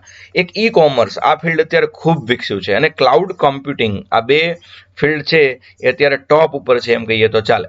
તો આપણે કેટલાક ઉદાહરણ લઈએ. દાખલા તરીકે આ સનરાઈઝ ઇન્ડસ્ટ્રીના કેરેક્ટરિસ્ટિક્સ કયા કયા? તો સનરાઈઝ ઇન્ડસ્ટ્રી એને કહેવાય કે જેનો ગ્રોથ રેટ હાઈ હોય, જેમાં અલગ અલગ પ્રકારના ન્યુમરસ સ્ટાર્ટઅપ્સ હોય, જેમાં ઇનોવેશન એટલે કંઈક નવું કરવાની વૃત્તિ રહેલી હોય, કે જે સાવ નવી બાબત ભારત માટે હોય, ઇનોવેશન હોય. ઉદ્યોગ ક્ષેત્રે એણે એવું સંશોધન સરસ મજાનું કર્યું હોય કે એના એ ક્રિએટિવ આઈડિયાથી આપણે ઇન્સ્પાયર થઈએ. ધ ફર્સ્ટ ફિલ્ડ ઇઝ, હવે બસ આ ઇન્ડસ્ટ્રીની ચર્ચા શરૂ કરી દો. ઈ કોમર્સ એક પ્રકારની સનરાઈઝ ઇન્ડસ્ટ્રી છે. અત્યારે તમે જુઓ કે retail, travel, tourism, food, beverages આ બધાની અંદર એ ઈ કોમર્સ છે એ પ્રવેશ્યું છે. આજે જેમ તમારા હાથમાં સ્માર્ટફોન આવી ગયો છે, તમારા ઘરે લેપટોપ આવી ગયું છે, એટલે સ્વાભાવિક રીતે ઓનલાઈન શોપર્સમાં અને ઈ કોમર્સમાં જબરજસ્ત ઉછાળો આવ્યો છે. એટલે એક આની ચર્ચા કરો. બીજી આઈટી ઇન્ડસ્ટ્રીની ચર્ચા કરો. Global technology spend will increase not decrease in future. આ એક આઈટી ઇન્ડસ્ટ્રી છે, ઇન્ફોર્મેશન અને ટેકનોલોજી ઇન્ડસ્ટ્રી, એ હંમેશા વધતી જ જવાની છે. કારણ કે અત્યારે ગ્લોબલ ટેકનોલોજી આવતી જાય છે એમ આ ઇન્ડસ્ટ્રી છે એ વિકસે છે. એમાં એક ઉદાહરણ આપ્યું છે, according to NASSCOM the Indian IT industry is likely two grow 7.9% in next decade. આવતા દાયકામાં 7 થી 9% વધારો નાસ્કોમ નામની કંપનીએ છે નોંધ્યો છે, જે આ બાબત ઉપર રિસર્ચ કરે છે. There is going to be a net addition of nearly 1.5 lakh jobs to the industry every year. દર વર્ષે 1.5 લાખ નોકરીઓ તો આ ઇન્ડસ્ટ્રી આપવાની છે, અને એ સનરાઈઝ ઇન્ડસ્ટ્રી કહેવાય. ફૂડ પ્રોસેસિંગ ઇન્ડસ્ટ્રી આ પણ બહુ ઝડપથી આગળ વધી રહી છે. દાખલા તરીકે ડુંગળીની સ્લાઇસ બનાવીને, ડુંગળીનો પાવડર બનાવીને, આ પ્રકારનું ઘણા બધા ઉદાહરણો આપી શકાય. મહુવામાં એ ઉદ્યોગ બહુ સરસ રીતે વિકસ્યો છે, અને અત્યારે તો એ પાવડર અને સ્લાઇસ એ વિદેશમાં જાય છે, જ્યાં લોકો ગરમ પાણી કરીને એમાં પાછી બોળે એટલે એને મૂળ સ્વરૂપે તો નહીં પણ ઘણું ખરું મૂળ સ્વરૂપે પાછી મળી જાય. તો આ બધું સરસ રીતે ચાલી રહ્યું છે. ફૂડ પ્રોસેસિંગ, ફૂડની એવી રીતે પ્રોસેસ કરવી કે એને લાંબો સમય સુધી સાચવી શકાય, અલગ અલગ ફોર્મેટમાં એને વિભાજિત કરી અને એવી રીતે એનો ઉપયોગ કરવામાં આવે કે એનું મૂળ સ્વરૂપ માર્યું ન જાય અને એ બગડી ન જાય. તો આ એક જબરજસ્ત માર્કેટ છે, અને ખાસ કરીને અર્બન શહેરમાં આ બહુ મોટું એક માર્કેટ શરૂ થઈ ગયું છે. અને આગળ જતાં જેમ માણસ બિઝી થતો જશે એમ ફૂડ પ્રોસેસિંગ ઇન્ડસ્ટ્રીનો વધુ ને વધુ વિકાસ થતો જશે. Further, the food processing industry connects the farmers with their consumers, adding value on the way. બીજી બાજુ આ ભારત ખેતી પ્રધાન દેશ છે. ફૂડ પ્રોસેસિંગ સીધું ફાર્મર દ્વારા કરવામાં આવે તો એને બહુ મોટો ફાયદો છે તે થાય છે. આ બધી બાબત છે ચર્ચા કરો. એક રિપોર્ટ એવું કહે છે, according to report during 2009 and 13, India exports of processed food and related products increased at annual growth rate of 21.9%. તો આ કેટલું બધું વિકાસ છે એ થયો છે. 36 બિલિયનથી આપણે 2015માં 200 બિલિયન સુધી છે એ પહોંચ્યા છીએ, અને 21.9%નો વધારો થયો છે. પણ આ ડેટા તમારી પાસે હોય તો, અથવા તમે ખાસો એવો વધારો થયો છે એમ કહો તો પણ એ ખોટું નથી. Mega food parks have set a great precedent for public-private partnership, where the private sector invests in infrastructure. Mega food parks એ ભારતમાં દિવસે ને દિવસે વધી રહ્યા છે, અને એના માટે છે એ public private sector invest public private partnership PPP programme 3P programme એ ચાલી રહ્યા છે. ગવર્મેન્ટ પણ એમાં મદદ કરી રહી છે, પ્રાઇવેટ સેક્ટર ઇન્ફ્રાસ્ટ્રક્ચર પૂરું પાડી રહ્યું છે. તો આ બધું મોટા ભાગે તમે ગુમાવો નહીં એ પ્રકારના ઇન્ડસ્ટ્રીઝ છે. ટુરિઝમ કાયમ માટે છે એ વિકસતો ધંધો રહ્યો છે, અને ભારતમાં તો ટુરિઝમ માટે એટલી બધી ઓપોર્ચ્યુનિટી છે કે વાત જવા દો. પણ એના માટે આપણે ઘણું બધું કરવું પડે. સ્વદેશ દર્શન શરૂ કરી શકાય. દુનિયાના લોકો અહીંયા આવે છે તો અહીંયા દાખલા તરીકે રામાયણ સર્કિટ, આ બધું ઘણું બધું કરી શકાય એમ છે. પણ એના માટે સ્વચ્છતા, આવા બધા સ્થાનોની જાળવણી, આવા બધા સ્થાનોમાં ઇન્ફ્રાસ્ટ્રક્ચર, ફેસિલિટી, પ્રાથમિક જરૂરિયાતો સંતોષાય એ પ્રકારની વ્યવસ્થા, આ બધું કરવું જોઈએ. રહેવાની વ્યવસ્થા, જમવાની વ્યવસ્થા. Cloud computing is an increasing usage among Indian enterprises, is expected to create over 1 million new jobs by 2022. 1 million job cloud computing આપી શકે એમ છે. તો એ ક્લાઉડ કોમ્પ્યુટિંગ એ પણ આવી જ એક ફેસિલિટી છે. તો આ બધી જ ફેસિલિટીની ચર્ચા છે એ કરો. ન્યૂ એન્ડ રિન્યુએબલ એનર્જી, લોકોનું નજર હવે આ એનર્જી ઉપર છે, રિન્યુએબલ એનર્જી અને new energy. under INDC, India has pledged to increase the share of non-fossil fuels to 40% in its energy mix by 2030. 2030ની અંદર નોન ફોસિલ ફ્યુઅલ ભારતે છે 40% વધારવાનું નક્કી છે કર્યું છે. India has set an ambitious target of 175 GW or renewable energy by 2022. તો આપણે હવે ભારત છે 2022 સુધીમાં એની રિન્યુએબલ એનર્જી છે એ વધારવા માંગે છે. તો કઈ રીતે, કયો source? Certain other newer source of energy, એક હાઇડ્રોજન ફ્યુઅલ એ નવો સોર્સ આવ્યો છે. બાયોફ્યુઅલ, જેની ચર્ચા અબ્દુલ કલામ જ્યારે રાષ્ટ્રપતિ હતા ત્યારથી આપણે સરસ રીતે કરી રહ્યા છીએ. તો આ ન્યૂ ફ્યુઅલ માર્કેટમાં હજી પાણી ઉપર પણ સંશોધન થઈ રહ્યું છે. પાણી દ્વારા કાર કેવી રીતે ચાલે, તો એ પણ ન્યૂ એનર્જી છે. પછી રિન્યુએબલ એનર્જી, તો કે એકની એક એનર્જીનો વારંવાર વપરાશ કરી શકાય, દાખલા તરીકે ઇલેક્ટ્રોનિક ઈ બાઇક, ઈ કાર, એની પણ ચર્ચા થઈ રહી છે. જે હમણાં હું બોલ્યો એ જો e rickshaw has already started replacing conventional rickshaw in most of the cities across India. Government of India target to completely shift to electric vehicles by 2030. 2030 સુધીમાં તો ભારતનો એમ એ છે કે આ બધી જ મોબિલિટી છે, જે આ બધું ટ્રાન્સપોર્ટેશનના સાધનો છે, એને આપણે ઈ બાઇક અથવા ઈ કારના રૂપમાં છે એ રૂપાંતરિત કરવા, જેથી કરીને પોલ્યુશન ઘટે અને રિન્યુએબલ એનર્જીનો ઉપયોગ થઈ શકે. હવે જો આટલી ચર્ચા કર્યા બાદ તમે સનરાઈઝ ઇન્ડસ્ટ્રીને પ્રાધાન્ય આપો છો કે નહીં, પણ સાચી વાત કેવી પડે, એટલે કે કેટલાક થ્રેટ્સ પણ સનરાઈઝ ઇન્ડસ્ટ્રી સામે છે એ મૂકવા પડે. For example, its rapid emergence may push into obsolescence a competing industry sector that is already in decline. For example, e-commerce can make brick and mortar shop obstacles, એટલે કે e commerce આવવાથી જે નાની નાની દુકાનવાળા હતા, હાટ હતી, લારીમાં બિચારા ધંધો કરતા હતા, એનું બધું જ ભાંગી પડ્યું. આજ લોકોને બહાર જઈને ખરીદી કરવાનું લગભગ પસંદ નથી આવતું, અને એના કારણે છે એ બાર બિચારા જે માલ લઈને બેઠા છે, જેમની પાસે આ ઈ કોમર્સ દ્વારા કેવી રીતે વેપાર કરવો એ નોલેજ નથી, એ બિચારા ભૂખે મરી રહ્યા છે. અને ભારતની એક બહુ મોટી વસ્તી આના ઉપર આધારિત છે. તો એનું શું થશે? Structural unemployment and sunrise industry shall require a new skill set and the people from competing industry may lose jobs as there would be a mismatch between the skills they possess and skills required. હવે તકલીફ શું થાય છે કે આ લોકો જે અત્યારના ઉદ્યોગોમાં છે એમની પાસે જે સ્કિલ છે અને હવે પછી નવી સનરાઈઝ ઇન્ડસ્ટ્રીને જે સ્કિલ જોઈએ છે, એ બે વચ્ચે મિસમેચ થાય છે. તો કેટલાય લોકો બેરોજગાર બનશે.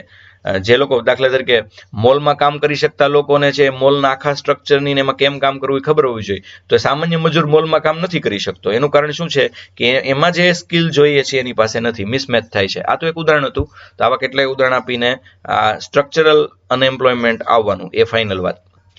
લાઇફસ્ટાઇલ ચેન્જીસ કુડ બી detrimental, એટલે કે processed food could be tastier but less nutritious.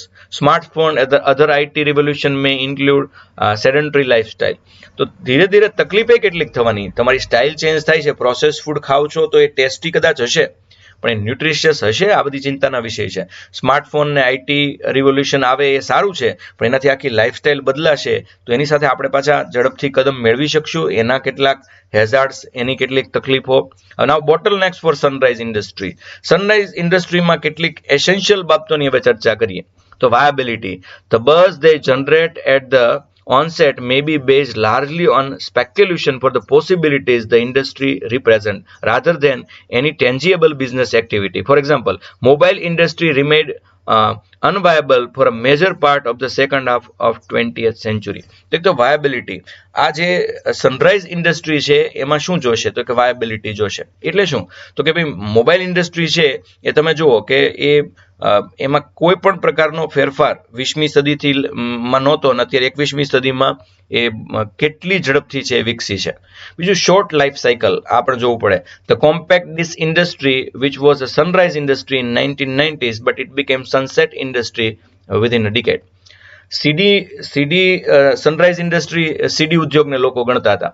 સીડી 1990માં એટલી બધી ચાલી, પણ એક દશકની અંદર સનરાઈઝમાંથી સનસેટ ઇન્ડસ્ટ્રી થઈ ગઈ. તો કેટલાક બિઝનેસ એવા હોય કે જેની શોર્ટ લાઈફ સાયકલ હોય. Failure to meet global standard, lack of phytosanitary measures in Indian food processing industries. તો ઘણીવાર છે એ ભારતીય પ્રોસેસ ફૂડ છે એ વર્લ્ડ લેવલનું નથી. ચલતા હૈ culture of India.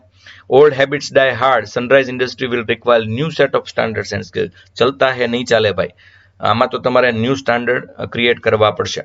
Poor quality of higher education, V don't have higher education. For example, none of our university feature in global top 100 universities list. તો આપણી એક યુનિવર્સિટી દુનિયાની શ્રેષ્ઠ 100 યુનિવર્સિટીના લિસ્ટમાં નથી. Around 80% of our engineering graduate are not employable. આપણા 80% એન્જિનિયરો એ ક્યાંય જોબ ઉપર જ નથી લાગતા. Lack of digital infrastructure, we don't have digital infrastructure. Internet penetration in rural India is still as low as 20%. ભારતના ગામડાઓમાં તો હજી નેટ પહોંચ્યું નથી એમ કહીએ તો પણ ચાલે. એટલે ડિજિટલ ઇન્ફ્રાસ્ટ્રક્ચર ક્યાંથી લાવશું? લેક ઓફ ફિઝિકલ ઇન્ફ્રાસ્ટ્રક્ચર, એ પ્રકારના માણસો આપણી આગળ નથી, તો એ કેવી રીતે કરવું? ભારતમાં છે એ ચાઇના કરતાં ઘણા બધા આ પ્રકારના ફિઝિકલ ઇન્ફ્રાસ્ટ્રક્ચર છે એ ઓછા છે, માણસો નથી. Complicated legal structure. Flipkart was first force to shift its headquarter to Singapore and then it was sold to a Walmart. Lack of autonomy in operating e-commerce business is being considered a prime reason for the exit. તો legal સ્ટ્રક્ચરમાં ઘણીવાર એટલું બધું complications હોય છે કે એના કારણે પણ આ ઈ કોમર્સને આ પ્રકારની સનરાઇઝ ઇન્ડસ્ટ્રીને નુકસાન છે એ થતું હોય છે. તો હવે શું કરવું?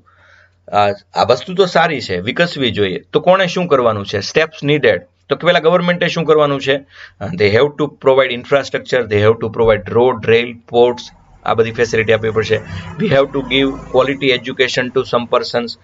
આની સ્પેશિયલ યુનિવર્સિટીઝ થપાવી જોઈએ, અથવા આના સ્પેશિયલ કોર્સિસ થવા જોઈએ. ઇઝ ઓફ ડુઈંગ બિઝનેસ, દાખલા તરીકે દુનિયા આખાની બેંક આના માટે જોડાઈ જવી જોઈએ. એના માટે ફ્રોડ ન થાય એની પૂરતી કાળજી લેવી જોઈએ. લોકોને ઈ બિઝનેસમાં અને આ સનરાઇઝ ઇન્ડસ્ટ્રીમાં વિશ્વાસ બેસે એ પ્રકારનું વાતાવરણ ઊભું થવું જોઈએ. કોર્પોરેટરે શું કરવાનું છે? Skill training to youth. તો કોર્પોરેટરે એક આખી એવી પેઢી તૈયાર કરવાની છે કે જે આ સનરાઇઝ ઇન્ડસ્ટ્રી માટે ચાલે. વેન્ચર કેપિટલ ઇન્વેસ્ટમેન્ટ, આ સનરાઇઝ ઇન્ડસ્ટ્રીમાં લોકો વધુને વધુ રોકાણ કરે એ માટે નવા આઈડિયાઝ ઊભા કરવાના છે, એના માટે એડ કરવાની છે, એ માટે વાતાવરણ ઊભું કરવાનું છે.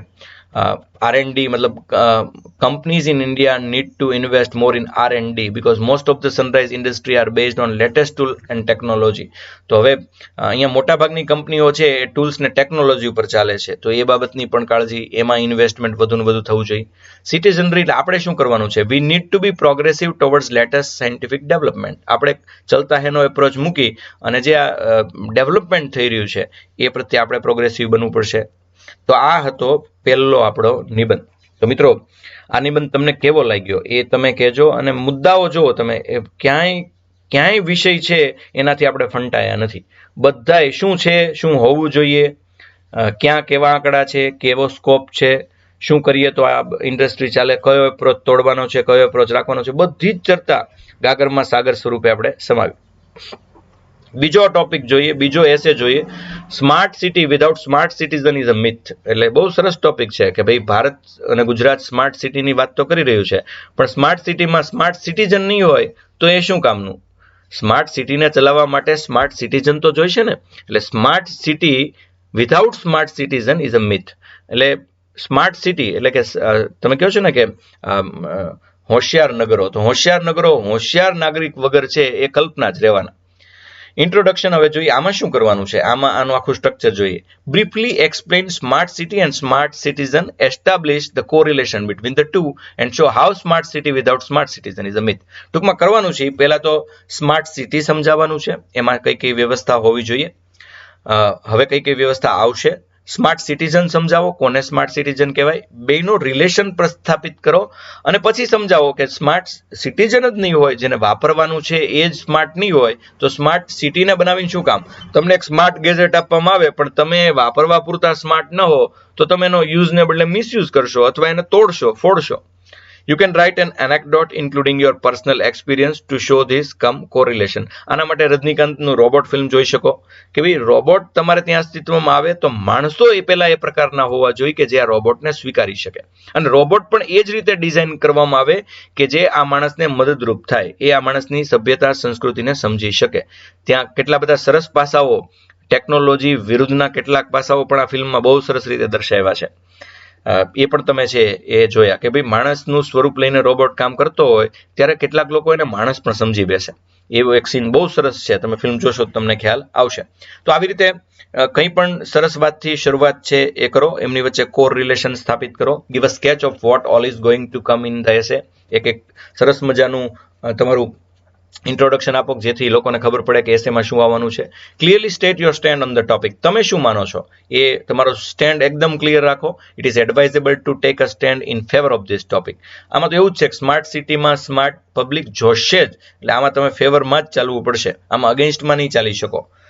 Tech examples from different dimension to show that smart city without smart citizen is a myth. હવે અલગ અલગ પ્રકારના એક્ઝામ્પલ છે એ લ્યો. તો દાખલા તરીકે તમે જુઓ કે ભાઈ હવે કંડક્ટરને છે અલગ પ્રકારના મશીન આપવામાં આવે, પહેલા પંચ આપતા અને એક પેટી રાખતા હતા. તો શરૂઆતમાં લોકોને ખૂબ તકલીફ પડી, કંડક્ટર આ સ્વીકારવા માટે તૈયાર નહોતા. એનું કારણ એ હતું કે એમને પહેલા પૂરતી તાલીમ નહોતી આપવામાં આવી. જો પૂરતી તાલીમ આપો તો એ લોકો બહુ આરામથી આ વસ્તુ કરી શકે, એમાં કશું અઘરું નહોતું. પણ નવાથી લોકો શરૂઆતમાં ભાગતા હોય છે. Give examples, fact, data or case study to support each of these dimension. Certain extracts from movies and stories also be quoted. જેમ મેં હમણાં તમને રોબોટનું કીધું, તમારા નિબંધને ઇન્ટરેસ્ટિંગ બનાવવા માટે તમે આ બધી જ વસ્તુઓનો ઉપયોગ કરી શકો છો. In every dimension, one-to-one correlation must be established between absence of smart citizenry and failure of smart city. જો સ્માર્ટ સિટીમાં સ્માર્ટ સિટીઝન નહીં હોય તો એ કેવી રીતે ફેલ્યોર જશે, એના પણ કેટલાક ઉદાહરણ છે એ આપો. Right, what would be akin to smart citizen in a smart city, એ અને છેલ્લે કન્ક્લુઝન આપો, તમારા સજેશન આપો. ઓકે, શરૂ કરીએ. What smart city. પહેલા તો સ્માર્ટ સિટી એટલે શું? A smart city is an urban area that uses different types of electronic data collection sensors to supply information which is use to manage assets and resource efficiently. Smart city એટલે એવા પ્રકારનું city કે જે બધા જ data, બધા જ information, બધું જ કામ કરવા માટે ઇલેક્ટ્રોનિક મીડિયાનો, ઇલેક્ટ્રોનિક સાધનોનો સહારો લઈ ઝડપથી કામ કરે છે, એકબીજા સુધી ઝડપથી પહોંચી શકાય એવી રીતે કામ કરે છે. હવે પછીના ગેજેટ્સ એવા છે કે જે તમે બોલો અને કામ કરે, તો એ રીતે બધું સ્માર્ટ બની રહ્યું છે. આવો ઉપયોગ કરતું સિટી સ્માર્ટ સિટી છે કહેવાય. A smart city uses information technology to make more efficient use of physical infrastructure, for example, road, built environment, and other physical assets through artificial intelligence and data analysis to support a strong, healthy economic, social, cultural development. તો એ artificial ઇન્ટેલિજન્સના ઉપયોગ દ્વારા આ city છે એ આર્થિક રીતે, સામાજિક રીતે, સાંસ્કૃતિક રીતે પ્રગતિ કરે એ પ્રકારનું માળખું આવા પ્રકારના શહેરોમાં તૈયાર થઈ રહ્યું છે. Engage effectively with local people in local governance and decision by use of open innovation process and e-participation, improving the collective intelligence of the city's institution through e-governance with emphasis placed on citizen participations and co-design. એટલે આખું એક માળખું તૈયાર થઈ રહ્યું છે કે જેમાં માણસો જો તૈયારી બતાવે તો આખું બધું જ તે ઈ ગવર્નન્સ એટલે બધું જ છે એ e commerce, e governance, email, આ બધું જ એટલું ઝડપથી ચાલે કે તમારે ક્યાંય લગભગ જવું ન પડે અને બધું જ કામ તમારા હાથમાં એક ડિવાઇસથી છે એ થાય. અને બહાર જાવ તો પણ તમને આવી લોટ્સ ઓફ ડિવાઇસીસ મળે કે જેના કારણે તમારું જીવન ધોરણ ઊંચું આવે, તમારું જીવન સરળ બને. Learn, adapt and innovative and thereby respond more effectively and promptly to changing circumstances by improving the intelligence of the city. સિટીનું આર્ટિફિશિયલ ઇન્ટેલિજન્સ લેવલ એટલું ઊંચું હોય કે જેના કારણે એટલો મોટો ચેન્જ સર્કમસ્ટન્સીસમાં આવે કે માણસ વધુ સરળતાથી, વધુ અસરકારકતાથી દરેક કાર્ય છે એ કરી શકે. આના માટે ગૂગલમાં બહુ સરસ વિડીયો પણ મુકાયા છે, smart home and smart city. તો એમાં કેવું હશે? તો એમાં બહુ ઝડપથી કામ થતું હશે, ગુનાખોરીનું પ્રમાણ બહુ ઘટી જાય જો આનો ઉપયોગ કરવામાં આવે. સૌથી મોટો ફાયદો એ ક્ષેત્રે થાય, લોકો અવેર થતા જાય, લોકો પોતાની સભ્યતા, લોકો પોતાની સંસ્કૃતિ, લોકો પોતાના લુક, આ બધા પ્રત્યે અવેર છે એ થાય. The government of India has set a target to develop 100 smart cities. It retrofitting an urban renewal program being spearheaded by the Ministry of Urban Development. ભારતે નક્કી કર્યું છે કે 100 સ્માર્ટ સિટી એને બનાવવા છે. પણ સ્માર્ટ સિટી તો બનાવવા છે, પણ એને જરૂર કોની પડશે? તો હવે મેઇન પોઈન્ટ ઉપર આવો. Need of smart citizen. પહેલા તો awareness about smart solution, then only citizen can fully utilize the smart solution and services. એને વાપરવા વાળાને ખબર જ નહીં હોય કેમ સ્માર્ટ સિટી હશે, કેવું હશે, કેમ આપણે એમાં રહેવાનું છે. For example, energy saving cannot be achieved merely by installing smart mat in a house in needs. Consumers needs to be made aware of different tariffs and ways of saving energy.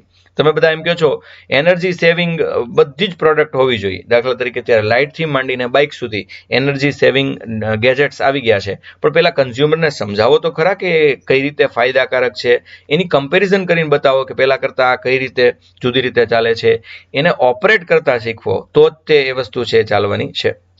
Behavioral change in the above example in order to reduce energy consumption.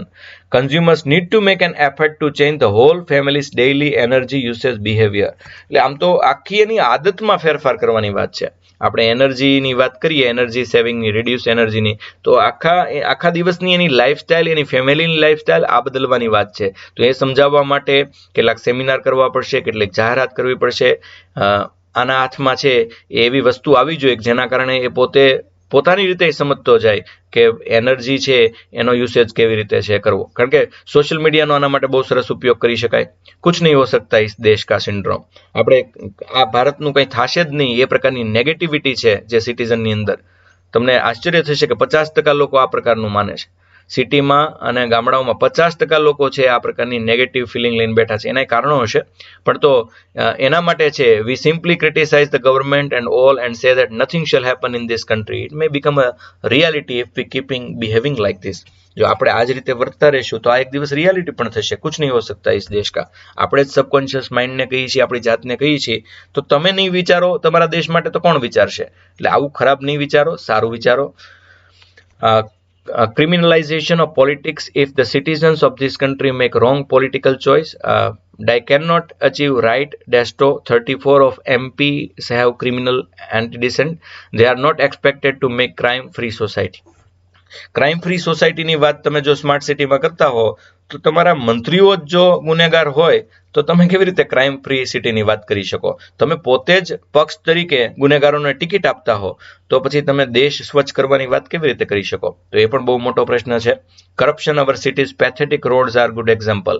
Corruption આ દેશમાંથી કાઢવું પડશે. આપણી city smart હોય ને road ખાડા વાળા હોય, રોડ વારંવાર બમ્પ આવતો હોય, you cannot drive for 2 minutes without having to slow down or a bumpy stretch. Year after year, crores of rupees of public money are spent on filling potholes and fixing broken stretches which reappear in no time. ઘડીક વારમાં તો ખાડા પડી જાય, ઘડીક વારમાં તો bump ખરાબ થઈ જાય, અથવા બમ્પની જરૂરિયાત જ નથી સારા રોડ હોય તો. એનાથી ઉલટાનું છે એ ફ્યુઅલનો પ્રોબ્લેમ એ થાય છે, લોકોને જવું હોય ત્યાં વ્યવસ્થિત પહોંચી નથી શકતા. આ બધું સ્માર્ટ સિટીમાં તમારે વિચારવું પડશે. Communalization. If citizens keep suspecting people from other communal harmony is not possible.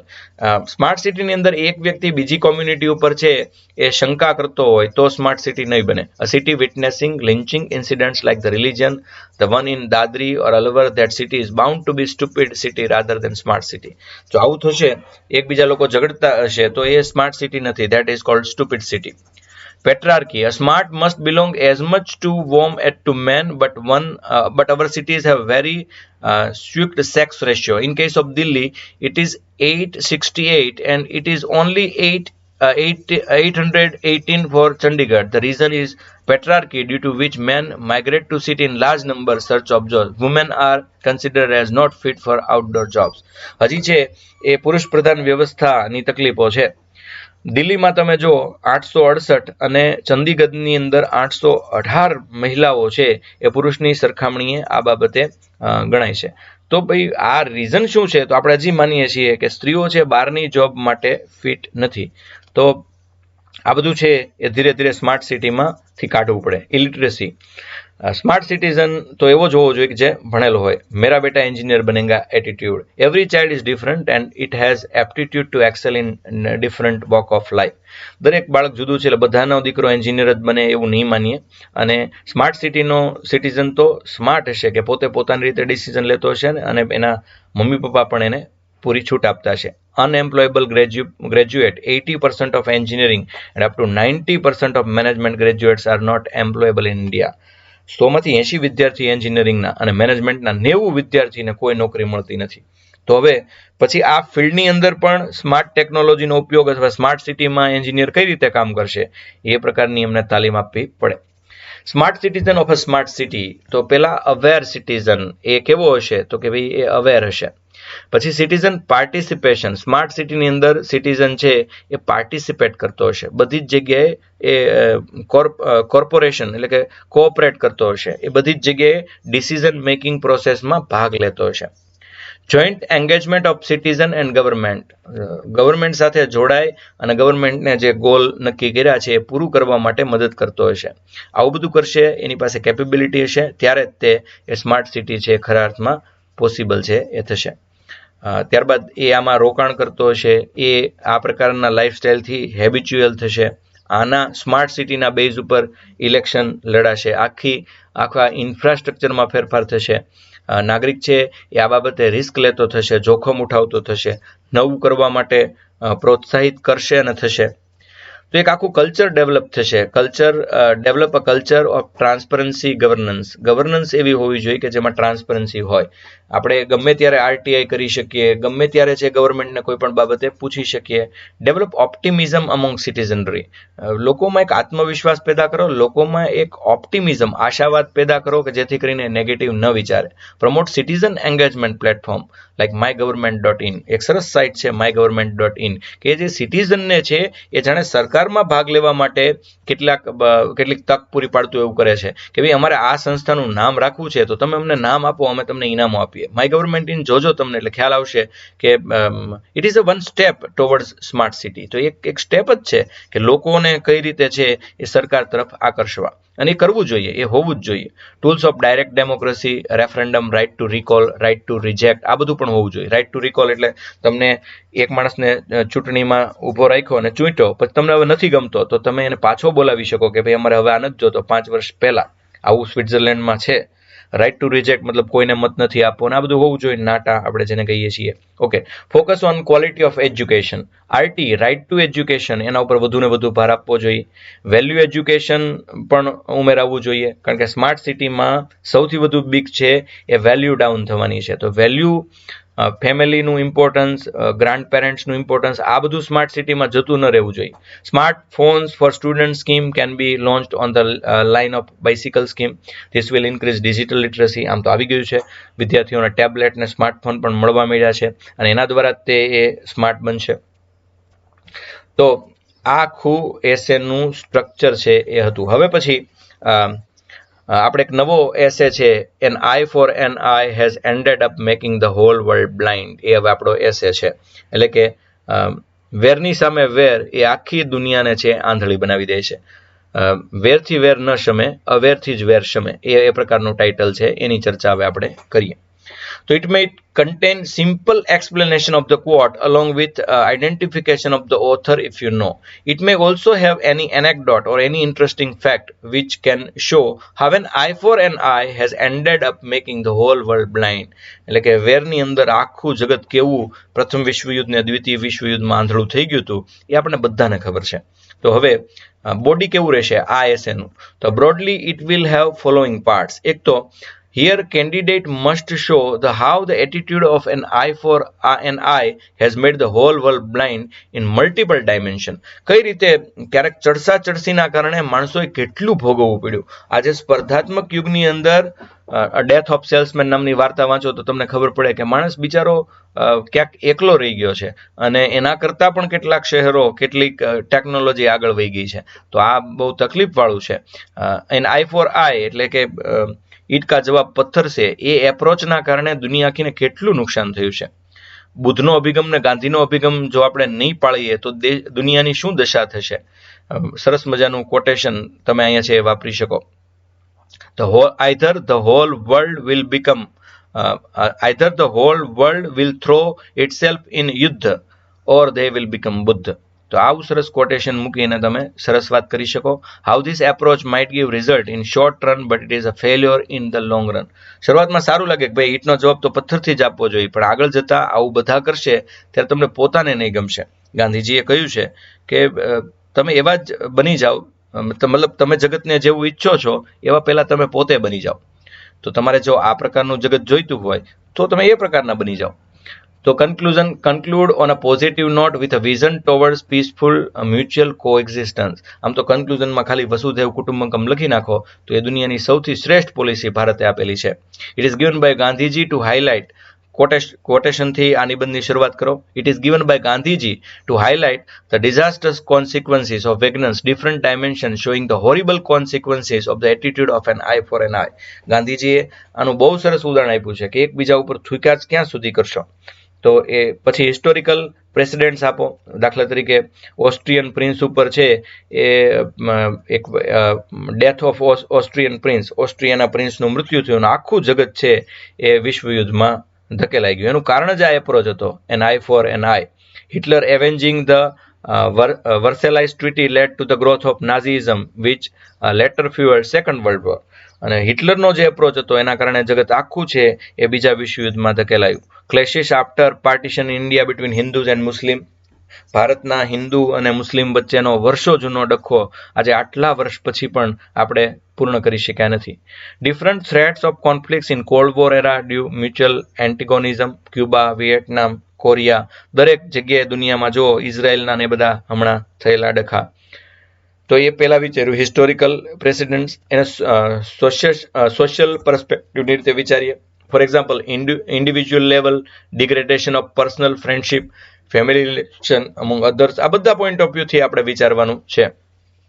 કેટલાક regional clashes, water dispute between Karnataka and Tamil Nadu. તો આ communal clashes to teach other community a lesson, Muzaffarnagar riot. તો આ બધા જે કોમ્યુનલ રાઇટ્સ થયા છે એ પણ ભારત માટે હાનિકારક છે. Pushing Dalits for polluting the upper caste men persons. Ideological clashes એટલે વિચારધારાના કેટલાક સંઘર્ષો છે. દાખલા તરીકે inter village marriage and often leading to honour killing. આ બધું છે એ ઘણા પેલા ખાપ પંચાયતના કારણે થતું હોય છે. Degradation of social capital and harmony. તો આના કારણે એ એક સામાજિક વ્યવસ્થા છે એનું પતન છે એ થાય છે. હવે પોલિટિક્સની ચર્ચા કરીએ. Justifying various actions that are against the spirit of the constitution based on what the previous ruling party did.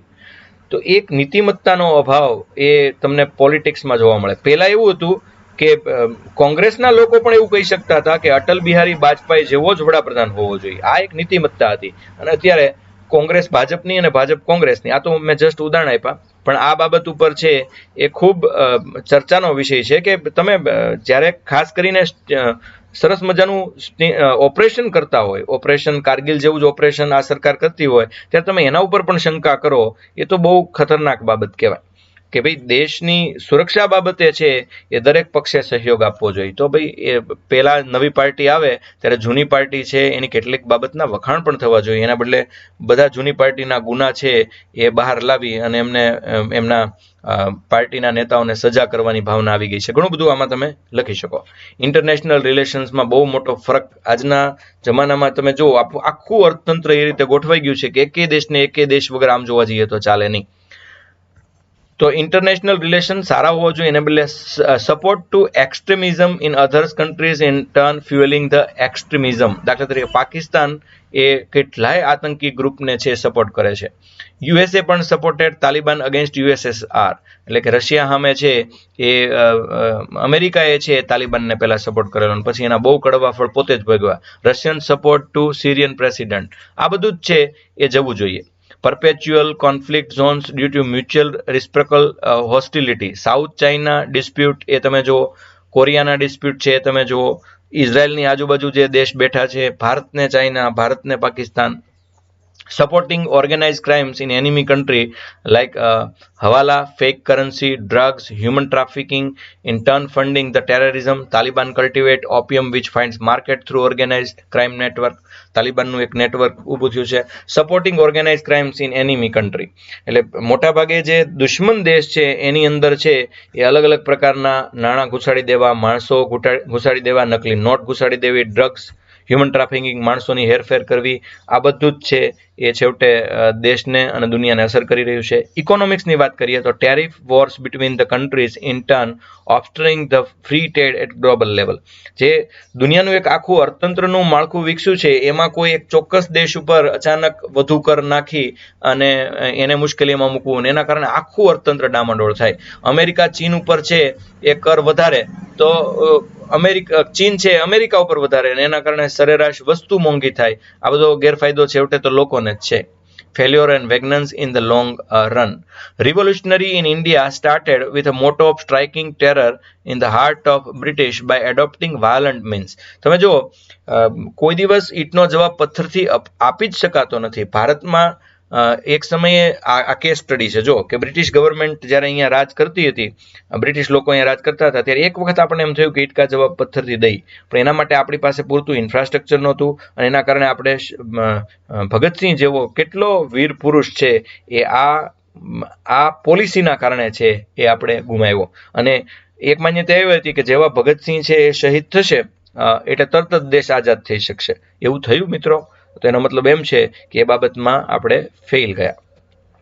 Need of values like justice, compassion, forgiveness, non violence, believing in. Value જે છે આપણી basic values, એને આપણે છે વસુધૈવ કુટુંબકમની ભાવનાને છે એ જો નહીં જાળવી રાખીએ, ન્યાય, કમ્પેશન એટલે કરુણા, એકબીજાને ભૂલી અને આગળ ચાલવાની ભાવના, નોન વાયલન્સ એટલે કે અહિંસા, આ બધાને ભૂલીને ચાલશું તો દુનિયા છે એ ભારતને નહીં નમે. એક સમય એવું હતું કે આખી દુનિયા ગાંધી ગાંધી કરતી થઈ ગઈ, હજી આજે પણ કરે છે. અને એનું કારણ શું હતું કે એમાં ઉપર ચારેયના ગુણ હતા, એમાં an eye for an eye attitude નહોતું.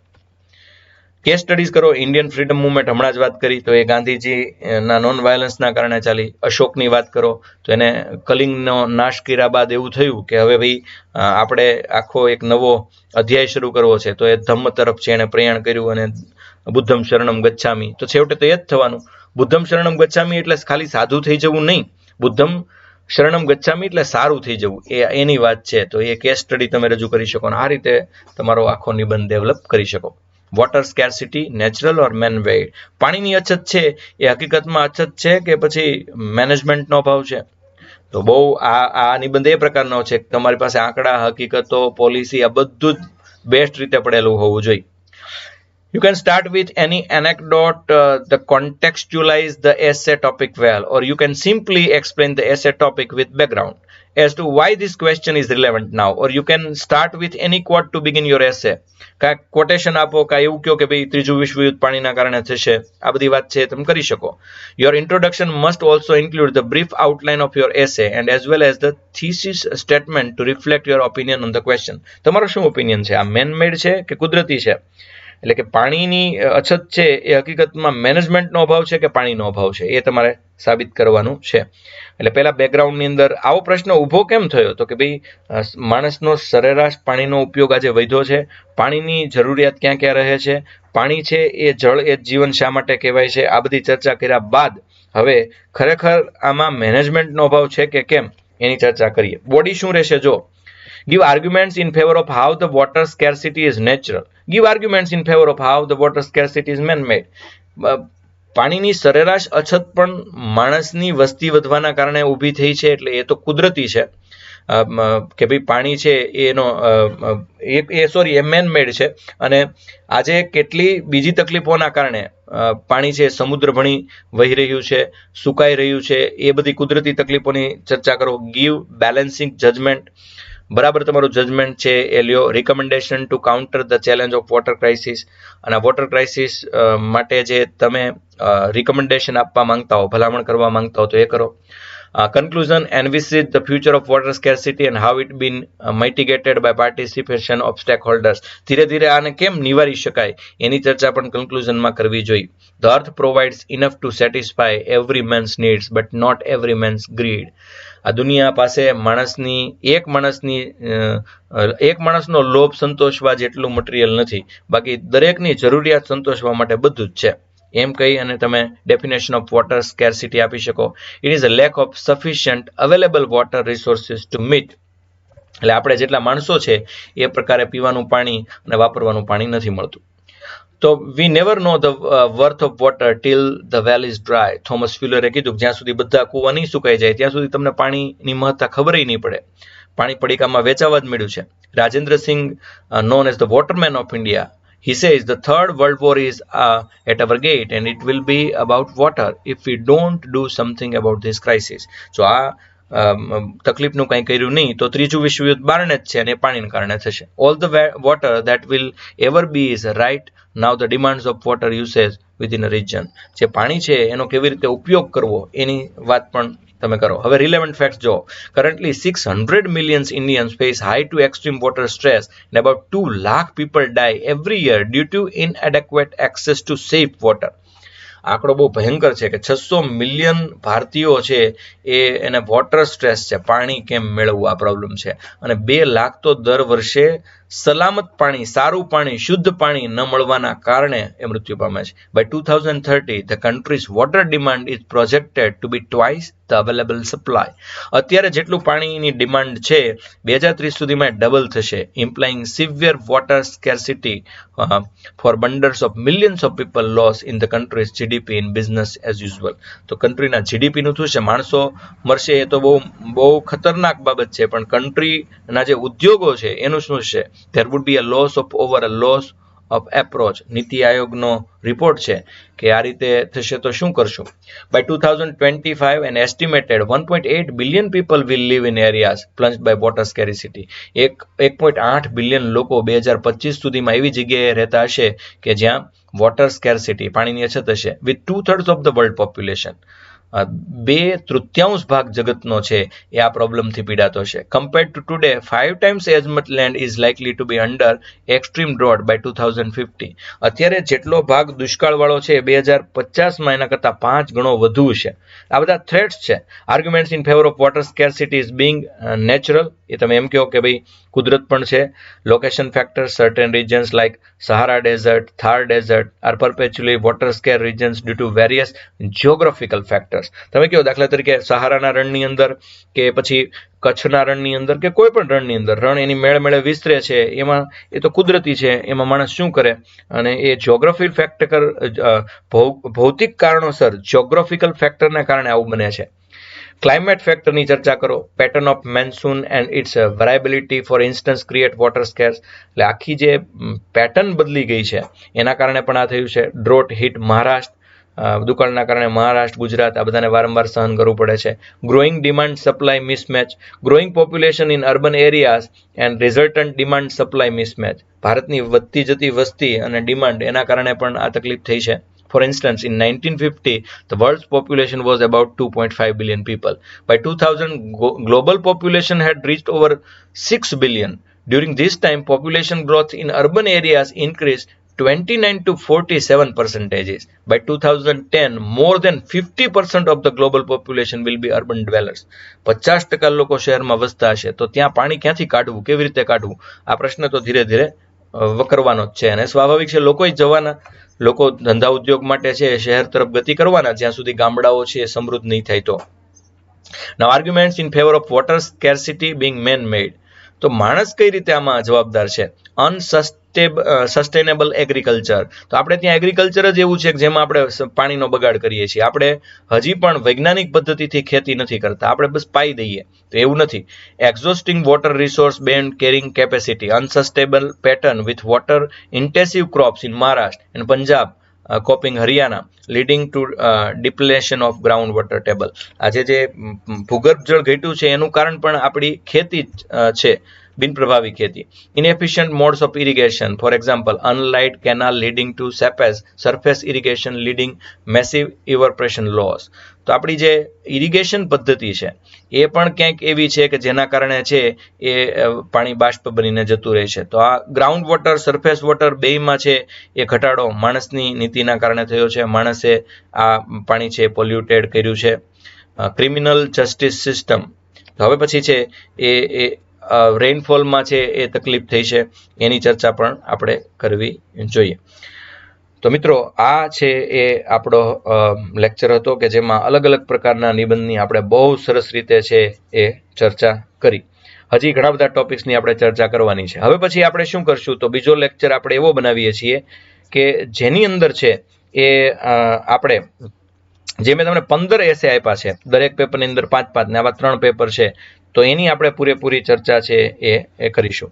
એ ઉપરાંત આપણે હજી એક એસેની થોડીક ચર્ચા કરવી છે. એ ચર્ચા આપણે છે એ કરીએ. પોલીસના રોલની ચર્ચા કરીએ કે ભાઈ સોશિયલ વેલફેર સ્ટેટની પોલીસ કેવી હોવી જોઈએ. તો એક આપણી ક્રિમિનલ જસ્ટિસ સિસ્ટમ છે. Online filing of FIR, social media, use of Twitter by minister of external affairs to redress citizen grievance. તો અહીંયા એક હું તમને આખો નિબંધ નથી કહેતો, પણ એક આઈડિયા આપું છું, આઉટલેટ આપું છું કે ભાઈ પોલીસ હવે પછી કેવી હોવી જોઈએ. વેલફેર સ્ટેટની પોલીસ છે એ સોશિયલ મીડિયા ઉપર FIR નોંધે, ટ્વિટર દ્વારા છે એ આ બધું શરૂ કરે. ટેકનોલોજી બિકમિંગ, તો એ પ્રકારની પોલીસ છે એ હોવી જોઈએ. પોલીસ એ લોકોને મદદ કરવા માટે છે, લોકોને બીવરાવવા માટે નહીં. આજકાલની પોલીસ જ સૌથી વધુ ક્રાઇમ સાથે જોડાયેલી છે. આવા બધા ટોપિક લેવાના. ત્યારબાદ એક બીજો ટોપિક મગજમાં આવે છે, ટેકનોલોજી બિકમિંગ ડેન્જરસ માસ્ટર. તો ટેકનોલોજી છે એ તમારો સ્માર્ટ સર્વન્ટ છે, પણ જો માસ્ટર બની જાય તો ડેન્જરસ છે. તો addiction of smartphone, social media leading two depression, anxiety, આ બધું તમે જુઓ કે ભાઈ ફેસબુકમાં લાઇક ન આવે એના કારણે સુસાઇડ થવા લાગ્યા છે. તો હવે ફેસબુકની લાઇક છે એ શું છે? દુનિયા આખી લાઇક ન કરતી હોય અને માણસો મરી ગયા હોય ને પછી એ પ્રખ્યાત થયા હોય એવું પણ બન્યું છે. સો એ ફેસબુકની લાઇક એ કંઈ રિયલ મેજર જ નથી. Abuse of technology leading to news rumors spread through fake social media leading to rising hatred and weapons of mass destruction. ધીરે ધીરે આ સોશિયલ મીડિયા દ્વારા એક બહુ ખરાબ કામ એ થઈ રહ્યું છે કે આખી યુવા પેઢીને ગેરમાર્ગે દોરવા માટે, આખી યુવા પેઢીને એક ચોક્કસ ઓપિનિયન ઊભો કરવા માટે આ માસ મીડિયાનો ઉપયોગ છે, સોશિયલ મીડિયાનો ઉપયોગ થઈ રહ્યો છે. એ બહુ ખોટી બાબત છે. એના પ્રત્યે ચોક્કસ રિસ્ટ્રિક્શન હોવા જોઈએ, એક સેન્સર બોર્ડ જેવું કંઈ હોવું જોઈએ. Creating fear to human survival, nuclear technology misused in Hiroshima Nagasaki. તમે જુઓ કે આખી માણસ જાતને ખતમ થાય એ પ્રકારનો ન્યુક્લિયર ટેકનોલોજીનો ઉપયોગ હિરોશિમા અને નાગાસાકીમાં થયો. Mass surveillance programs leading to invasion of privacy, for example PRISM of USA, cyber attack, cyber bullying, વનસી, બ્લુ વેલ ગેમ, આ બધા સાયબર એટેક દ્વારા દુનિયા આખીના નેટવર્કને ખોરવી નાખવું. બ્લુ વેલ જેવી ગેમ દ્વારા બાળકોને છે મરવા તરફ છે એ લઈ જવા, બાળકોને જોખમી થાય એ પ્રકારની, આંખથી માંડીને શરીરને હાનિ થાય એ પ્રકારની ગેમ છે આવી. Climate change due to unsustainable exploitation of earth, increased frequency of extreme events like floods and droughts, big data analysis leading to targeted programs aimed at changing perceptions of people, for example advertisement. તો એક આ બાબત પણ જોવી જોઈએ. Technology છે એ creating Frankenstein monster, ultrasound machines misuse to detect sex of child and later female foeticide. તો ટેકનોલોજીની અંદર તમે જુઓ ક્યાંક છે એનો મિસયુઝ થવાના કારણે બાળકો અને સ્ત્રીઓએ સૌથી વધુ ભોગવવું પડ્યું છે. એડવર્ટાઇઝમેન્ટ વર્લ્ડથી લઈ અને ટેલિવિઝન વર્લ્ડ સુધી એમનો ઉપયોગ છે ખરાબ રીતે થયો છે. ક્યાંક આવા બધામાંથી બાળક છે એ ન શીખવાનું શીખી બેસે છે. Designer baby by applied genetics, તો કેટલાક ફાયદા પણ છે કે દાખલા તરીકે આ ટેકનોલોજી દ્વારા ડિઝાઇનર બેબી છે એ તમને પ્રાપ્ત થાય, ક્લોનિંગ ને આ બધું ટેકનોલોજીના કેટલાક ફાયદા પણ છે, માસ્ટર પણ છે. Ultimate technology is a tool which should not be allowed to become master of human mankind. આ લાઈન છે એ તમારી કેન્દ્ર સ્થાને રહેવી જોઈએ કે આ ટેકનોલોજી તમારે વાપરવા માટે છે. ટેકનોલોજી તમને વાપરવા માંડે અથવા ટેકનોલોજી તમારી માસ્ટર બની જાય તો એ ડેન્જરસ છે. તો એના માટે શું કરવું જોઈએ? તો એના માટે પણ છેવટે આખરે વેલ્યુની વાત તો આવવી જોઈએ. તો આ બધી સરસ મજાની ચર્ચા આપણે અત્રે છે એ કરી અને હવે પછી આપણે જે 15 એસે આપ્યા છે એને આપણે ટૂંકમાં છે એ જોઈશું. તો મિત્રો અમારી સાથે બન્યા રહેજો અને આ સમગ્ર સિરીઝને માણજો. કોઈ પણ પ્રશ્ન હોય તો પૂછજો. હવે પછી આ ચર્ચા ખાલી જનરલ કરી છે. હવે જે ટેસ્ટ સિરીઝ છે એની અંદર 15 IMP નિબંધ છે એની છૂટક આપણે ચર્ચા છે એ કરશું. એ ટેસ્ટ સિરીઝનો પહેલો લેક્ચર રહેશે. આપ સર્વનો ખૂબ ખૂબ આભાર. નમસ્કાર.